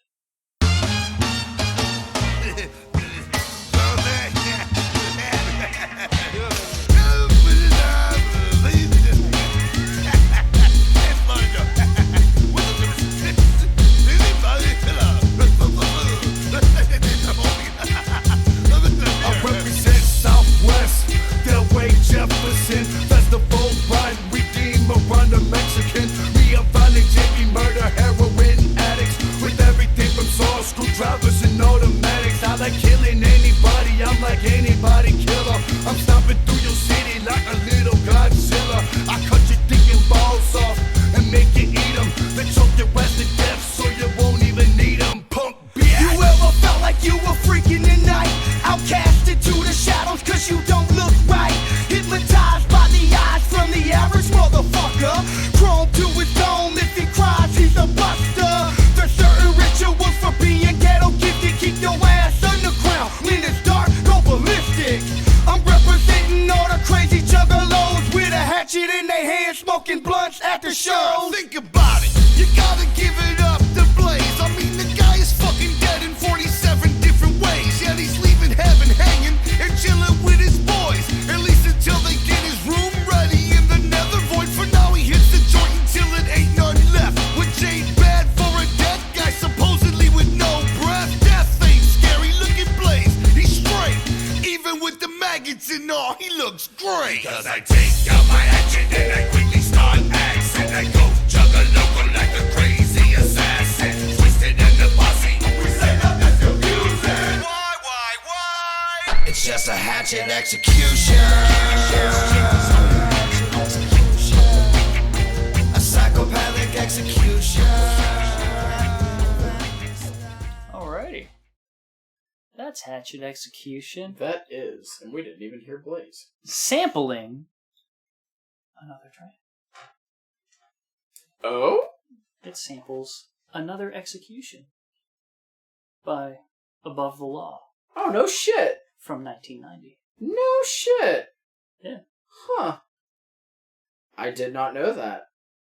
Look at you doing that research. Oh, it was because I was looking up something else and I just looked at all of Blaze's samples and it was in there. Huh. No shit. I didn't know that. Yeah. They really like Above the Law. Yeah? That's interesting. Hmm. Yep. Who was this? What's Who produced this? This This sounds, I'm going to say it before this, it actually sounds like it could have been a Mikey Clark. It does sound like it could have been Mikey Clark. But it's not. It's not? It's straight up Mike Straight P. up Mike P? Okay. Mike P. Mike Peasy for Reezy. This is what comes to be known as the typical family track. We had Blaze on this, we got ICP, we got Twisted, we got ABK, and we have Sin on the vocals in the chorus. Sin is he would become the lead singer in the group Zug Island. Oh, okay. We will hear a lot of Sin on the 6th. Oh. Because he shows up there a lot. But yeah, this is literally a track of, hey, fucking put everybody on here and go at it. This sounds like it would have been like a split between a Dark Lotus and a Riotous track. It's like a hybrid. It's weird because I don't get that at all. Really? Yeah. I at least would hear some Riotous in it. This comes off as some Riotous stuff to me. Maybe they should have just literally taken the entire instrumental from Above the Law and just done Maybe that. they did. They should have. And then just done that and, just change the references to Blaze. Right. And make it a Riotous song. The thing, they're too overt with Juggalo references in it for it to be Riotous. That quite. is true. And like some of it, that's why I would connect it to Lotus. Is this a Lotus track? Is this It's considered not. one? No. Okay. It's There's one track on here that was considered a Lotus track. nothing on here. This one is considered a Lotus. This is one is listed as Dark Lotus On what? Genius. Yeah, Genius is fucking wrong. Are you sure? Yes. Okay. Because it doesn't even say it in their book. Like, Right. in the booklet of one less G. This is the problem that a lot of people they'll do, and I hate it because it's fucking wrong. Okay. Is anytime it's what I said earlier about like, oh, there's this Shaggy 2 Dope solo track and Violent J's featured on it. It's just an ICP song. It's like, no, they're differentiating it because it's this person's song. Putting everybody on this track does not make it Dark Lotus. It doesn't. It do though. Also, ABK wasn't in Dark Lotus at the time, so it's not Dark Lotus. Like, if anything, Given Half the Chance could have been a Dark Lotus song, which, hey, I think we said that. Like, but no, just because you have all the people on there, it's not Dark Lotus. There's a song that comes out in, I think it's 2003, on somebody else's album, that features everybody from Psychopathic. And on one of the sites that I was, like, trying to find lyrics for, they say, like, blah, blah, blah, featuring Dark Lotus and blank. And I'm like, no, it's not Dark Lotus. Just because people are on there. Dark Lotus is it is its own thing, and Dark Lotus is talking about specific stuff, more often than not. They have their own topics they go over. This is not Dark Lotus. I get really, really passionate about that, because it makes me so goddamn mad. The Wraith is a Dark Lotus album. What the No! No, it's not. How? Dark Lotus album. No! This mug, it's a Dark Lotus album. I hate you so fucking much right now. Do you have anything else on this? Could you pass me my Dark Lotus wallet? Fuck off. Thank you. Do you have anything else on this? Again, it does sound like half of a Riotous thing. And actually, now thinking about it, it sounds a lot like a track off of Soul Veggies that I'm gonna have to bring up at some point. I like that we get Blaze giving out shout outs. Mm-hmm. For a long time. Oh, so like, long that they cut the music. He's like, no! Put that shit back on! Violent J's just in the background, like, you're yelling. It's like, Violent J, you yell. Man, he's been doing that this entire album. Man. Yeah. I don't know why you just noticed it now. And then, after about 6 minutes, the song is over, right? Yeah. No! No, that's it. No, it keeps... Nothing else. There is silence until 13 minutes and 16 seconds. I know you didn't need to know that, because you can automatically do this. But hey, we're just going to talk right now. Yeah. Because we have a phone call going on. We have a series of phone calls. calls. Let me tell you something. This is like the one time in... Are we going to talk about the same fucking thing? Because I have an opinion on this.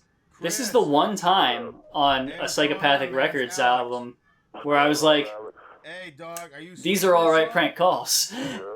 Wake the fuck up, dog. We got some big problems. Except...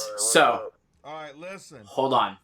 Also, I want to bring something up actually real quick about Hatched Execution, actually, at the very end of it. Say that real quick. It's pronounced Alex Abyss. Oh yeah, we did get that. Yay! He just says it. Nice. You're welcome.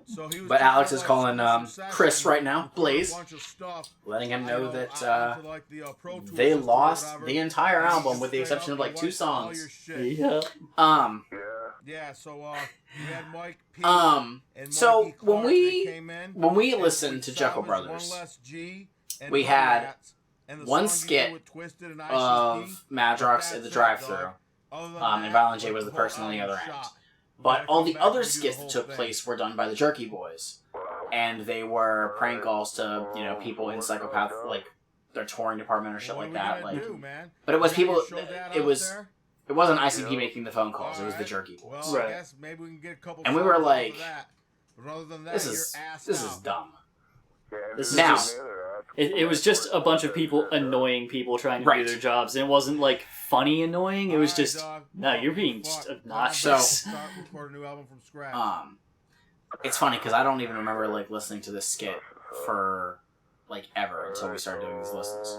This is Blaze just being incredibly tired and just like, oh my god, I'm are you kidding me? Hearing this and I'm like, man, he's taking this like fairly well, but obviously like they woke him up. Yeah. Well, let's give it a second. Let me hear the end. Alright, dog. We're on that flight. I'll call you back, man. Alright, peace. And everybody goes, because at first when you're hearing this, you're like, oh shit, this is actually something that happened. Right. And then everybody's like, oh shit, we got him. He's so fucking... Yeah. And they're like... So then this devolves into, I think it's 3 more phone calls. Oh yeah, they bring, like, they have everyone else in the studio basically Everyone is call him up involved. to make it seem more real. Now, what's my general opinion about skits? You usually don't like them. I don't like them. I don't like them being just placed, like, at the end of a track, like, in the song itself. Yeah. If it's a separate thing, okay, that's different. Right. Because I can skip that. But as a last track where it just runs into nothing. I am going against that. Huh. I would have really liked for them to have spread these out throughout the CD. And then the final phone call be the hidden track. I can see that. I really would have liked that. It would have sounded better than the fucking Jerky Boys calls in Juggalo Brothers. Yeah. Because, like, aside from them, like, laughing about the situation, like, after each phone call, Right. it would have made it seem, like, a little bit more real. But at this, we're also getting, like, oh shit, they're just playing a joke on him. This is actually kind of funny. Right. But when I think about that, I'm also like, that might have been, like, too much... It might have been too jarring to hear throughout the album, because there's really no skits. No. There's literally one at the end of Grave Ain't No Place, Yeah. and one at the end of Saturday Afternoon. Everything else is song for the most part. Yeah. Which is fucking great. Oh yeah. Keep up with that shit. Spoiler alert, they fucking don't. Go figure. But we just get this, and this skit, if I want to call it that, It goes long. for a while, yeah. It's long. It is like this several phone calls. So yeah, that kicked in at, what was it, 13, 16, I think. Yeah. And this album is, or this song goes 22:18. Yeah. So this is 9 minutes long. Yeah. I also want to know, like, how much time was spent in between each phone call, because Yeah. it seems like it's immediate, but I think it does jump a little. I figure, because, I mean, like, you can't just do it one after... It's very obvious at that point. But I think my favorite thing is, like, at the very end of it, whenever, like, nah, man, we're just fucking with you. Like, I can just picture in my mind, like, Blaze just, like, putting his gun back. Alright, man. The fact that, like... So, I mean, when Alex was like, hey man, sorry, like, your car got impounded. Yeah, too. And like, Mike P even goes on, because I guess his car was... Yeah. He's like, hey man, like, what was up with your car? He's like, I told you, the plates was fucked. Yeah. I was like, oh shit, like, Blaze legit thought, like... And then you hear him, and he's just like, yeah, I guess I just gotta get the money then. And it's like... So that's gonna take like $1,700. And then they go to call him, and he just never answers again, and later they're like... He gets, like, picked up, like, trying to rob a bank or some shit. It's like, oh, no. Blaze. Your car is fine. Hey, go fuck yourself. Yeah. Like, whenever he said, like, the fact that Madrox did that so casually was like, that should have been an indicator that they were fucking with him. It was like, go fuck yourself. Like, no, you lost your album, you lost your fucking car. Like, that's not a casual, fuck it, man, you know, right? Is this Mike P? I think it's what Mike P calls him. We're talking more about this than we did some of the songs. Well, you know, this is good. They're actually kind of funny. Chris, what's up, man? Yeah. It's Mike. Mike P. What's happening, dude? I just got here. Man. I was just talking to Alex. It's so funny. I don't know who the fuck Huggy Bear is. Apparently that's a person. Yeah, I don't know. And they just fucking play this off, like, real well. They did really... I'm just like, how was nobody in the background, like, fucking laughing immediately? Like, I don't know, I wouldn't have been able to keep my composure. That was, All right. it just Monoxide at the very end. He's like, we got the best skits for your album. Yeah. It's like, it's one long fucking track at the end. It's barely skits. Yeah, well, So... maybe they were thinking about splitting them, and then they were just like, nah. And they were like, nah, we'll just do it all in one thing. They listened to your criticism. And they're like, oh, he's gonna love this. Meanwhile, I'm like, yeah, they should have actually did this. And they're like, what the fuck, Mike? So, that's one less G in the hood. That is one less G in the hood. I think I've gotten basic understanding of your feelings of it. Well, I wrote a little thing to wrap it all up. Okay. In an overall sense, Mm-hmm. and I wrote this before this listen. Obviously, I don't write my notes while we're doing this. Right. And I think you did that once. with some with one discussion. song. No, I have at least written all of the. Some tracks I haven't written. Right. That shit happens. Go on. But okay, with this re-listen, Mhm. I guess it's slightly different than what I said initially. I still kind of feel this, but I'll soften it a bit. I'm going to say exactly what I said, but just imagine that I said it, but a little bit not as Nicer. what I said. Overall, this is his EP again, but longer. I want to agree, but only a tiny bit. Let me rephrase it. This is his EP again, but longer and better. Yeah.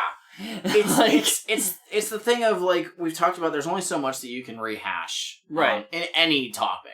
But by, the Blaze's EP is only like 18 minutes long or something like that. It's fairly short, but there's nothing astounding about it, and that's a big issue. When I was on Wikipedia, like, trying to look up, like, stuff about the tracks, where it was like, this is widely considered a Juggalo classic. Some consider this to be Blaze's Great Malenko, and I'm like, maybe, but I mean, Great Malenko. I don't know about Blaze enough to make that call.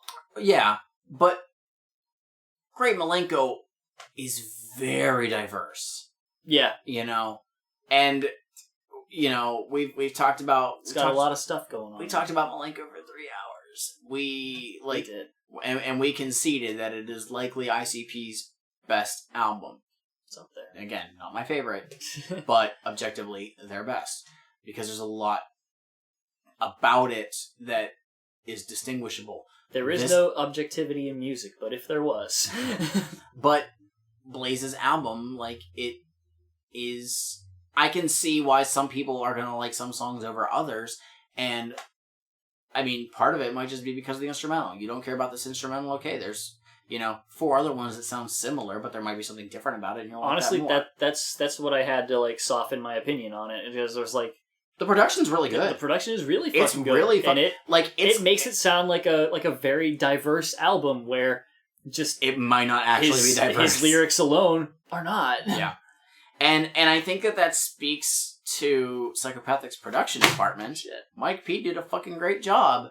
And I think that, I never gave Mike P enough credit. And Mike P, we'll hear about him on some later albums, including some very important ones. Mike P, he did some good work. He did some fucking great work. Let's throw it out there. If you're listening, Mike P, and I know you are. But you know what? Then good work. But you know what, Mike P? You didn't produce Thug for Life. Fritz the Cat. You're fucking awesome for that shit, dog. Fritz the Cat, I know you're listening too. Because you would. Yeah. You did a good job. Yeah, it was Good job on That was Thug for great. Life.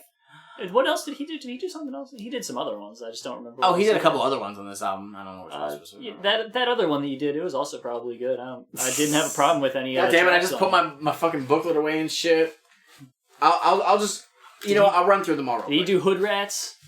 Did he do Hood Rats and Nasty? That sounds like that would be him. He probably did both of those. All right, I will just run down the ones that were different. Who the fuck gave me a phone call? Sorry. Okay, it's not important. Okay, sorry. Okay, so the only ones that were different... Okay, so it said, again, all songs were written and produced by Mike P. And Twisted, unless noted. Right. So Nasty was Mike P, Twisted, and Violent J. Okay, so it wasn't. Straight Outta Detroit was Straight Up Mike P. Okay. Maggot Face was Fritz, Twisted, and Mike P. Okay. Here I Am was Fritz, Twisted, and Mike P. Hood Rats, Fritz, Twisted, and Mike P. Hatchet Love, Mike P. Saturday Afternoon, Fritz, Twisted, Mike P. Giving Up the Chance, Fritz, Twisted, Mike P. Thug for Life, Fritz, and Hatchet Execution, Mike P. Huh. So Thug for Life is the only Fritz exclusive track. Yeah. And he goes off, he takes it. And then, like, all instruments were played by Mike P, unless noted. Nice. And there's an interesting one on Straight Outta Detroit. We got some cuts on there. Yeah. Some scratching. You know who that was? Shaggy. That was Shaggy. Nice. Yep. Shaggy can cut. And it's he kind of can. surprising that he didn't do more of that. because we don't hear him do lots of cuts until one album that comes out in 2005. And who knows if we'll do it, because it all depends on what your opinion is by the time we get there. It's Supervillains. No, thank you. So anyway, what are your tracks on this? Ooh, Juggalo Anthem. Sure. Thug for Life. Hell yeah. I got a 3-way tie Oh. between You Can't Hurt Me Now, Hood Rats, and Nasty. Straight Outta Detroit almost got there, but yeah, that's how. All right. What about you? I'd go with Thug for Life. Oh, sorry, real quick. Also, Hatch Execution was not on the re-release. That's what I did a look up. I don't know if I mentioned it, but that's not on there. So yeah, this album has 3 songs that have never been put out anywhere else. I'd probably go with Juggalo Anthem, You Can't Hurt Me Now, and Thug for Life. Those 3 pretty much wrap They it up stand pretty out well. really fucking well. Yeah. They're really fucking good. For sure. I love them. I love them. Grave Ain't No Place actually is pretty close on that, because I do like that track. It is good. Like I said, it is a really good opening track. I do think I think I have a lot more affinity for it because it's the first one of its kind before being followed up by all of the other ones that are biting off of it, sort of. you know what, that's a very fair assessment. It has a better impression than the rest of them. I get it. But hey, that's Blaze. That is Blaze. That's one less G in the Hood. Yeah. Let us know what you guys think about that album. Hit us up. Again, it got re-released with a couple extra tracks. We may talk about those songs in the future. I don't fucking know, because I can't predict the future, and I still don't even know what our next album is gonna be. Oh, really? I have not had time to look this shit up, dog. That's fair. I could be wrong, but I think we might be venturing into some gangster territory next. I think that some riders might be showing up that one next. I could be wrong, but I'm not too sure. So keep your eyes out. Interact with us on social media. We have that. We do. We have lots of them. We have Facebook. Juggalo Judgment. We have a Twitter. At Juggalo Judgment. We have an Instagram. At Juggalo Judgment. We have an email. JuggaloJudgment@gmail.com. We have personal ways to get in touch with us, like our Twitters. At Shmeev. And at Mike Spawn, the SEJ. Anything else to touch? Oh, if you're listening to this on the day of this, that this is released, so this would be the 13th, October 13th, Twisted is going to be in Pittsburgh in 2 weeks, October 27th. Look at that. And I am pretty sure that I can swing it and that I'm going to go. Nice. So it's at Craft House. I've never been there. I don't know what the fuck that is. I don't fucking know. They're going somewhere that's not fucking Foxtail or the Rex, so I'm fucking clueless. It's not in Mr. Smalls. That's fucking weird. No. That's where I saw Twisted for the first time. That's where I saw ICP for the first time. ICP for the first time. Yep. And yeah. But hey, if anybody's gonna go to Twisted in Pittsburgh, you guys know what I look like based on Twitter, I think. Go bust him up for his shitty opinions. Don't do that. I will probably be wearing a jersey far too large for my frame because I think jersey. I think I'm gonna wear that jersey. Nice. So that I can get it signed by Madrox on Monoxide, so that I can retire it and buy you get like $3,000 for it. Oh my god. I can't believe I could have gotten $1,000 for that. I don't regret keeping it. Oh no. It's one of 11, and it's one of one that Jamie Madrox wore that day. Yeah. So I'm probably gonna wear it so that I can get it signed. And then I'll retire it to a shadow box. If I ever have the room for it, which I probably never will. But yeah, October 27th, Pittsburgh, Craft House. I should be there. Say hey. Let me know what you guys think of the show. I'd really appreciate it. Yeah. And yeah. And it'll be passed on to me. I'll hear about it eventually. Right. We'll have the new episode will be out that day. I can't swing concerts right now. Yeah. Life is difficult. Life is difficult for me, but it's also like I think I have the opportunity, so I'm just gonna do it. When back in what was it, March or whatever, when I went to the mystery show, I was like, this is the last concert I'm gonna do for a while because I won't be able to do it.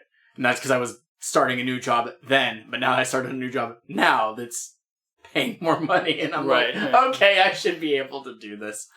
So yeah. Also, shout out to people who've been sharing it here and there, throwing us out to people is always nice. Spreading the word, as it were. We got a new rating and review on iTunes. Did we? It was at this point that my brain got scrambled and I accidentally mixed up like some Twitter conversation stuff with the review that I had seen and misattributed it to a different person. So I'm going to take this moment to say shout out to Tim giving us a sweet fucking review on iTunes. We appreciate it. ICP is going to be in the UK. Yeah. And I was like, hey man, they're heading your way. And he's like, dude, I haven't seen them since Riddlebox. I was like, holy shit. That's a long ass time. Wait. Was that, did they mean, because they did a Riddlebox tour, was that, no, hold on. I don't know. I need to double check that right now because it's going to mess with me. But no, we appreciate that. It's always good to, feels good, man. To be told that we're doing all right. They toured Riddlebox back in the 90s, so shit. Like, yeah. It's been like 20-something years. They've released 1 or 2 albums since And one of the groups that's with them is Dope D.O.D., who we saw with ICP at our first show. We did. And I made the joke, I was like, hey man, if you see them, snag some of Dope D.O.D.'s albums for me because they already had their shit packed by the time the show ended, so I couldn't buy their stuff, and I really liked their set. Because they're like from Germany, I think. And yeah, it costs some money. So yeah, any of you other people out in that UK place, keep an eye out for the, for the clowns. That's happening, I think, in January, so... You got some time. We're letting you know now so you can buy your tickets and import your Faygo. Breaking news. I don't have anything else. Again, we don't know what the next episode's going to be. I'll do some research whenever I get the chance, and crippling anxiety doesn't keep me down to do it. I feel that. And eventually we'll get there. And one of these years we'll do our fucking we'll do our Big Money Hustlers. Well, man, it's tough.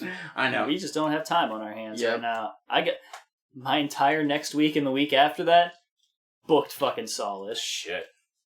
So yeah, that's it. It's time for everybody. You cracked them open at the beginning of the episode. You probably were sipping the whole time. Us. And now maybe there's a little bit left at the end of that. So it's time for y'all to finish your Faygos.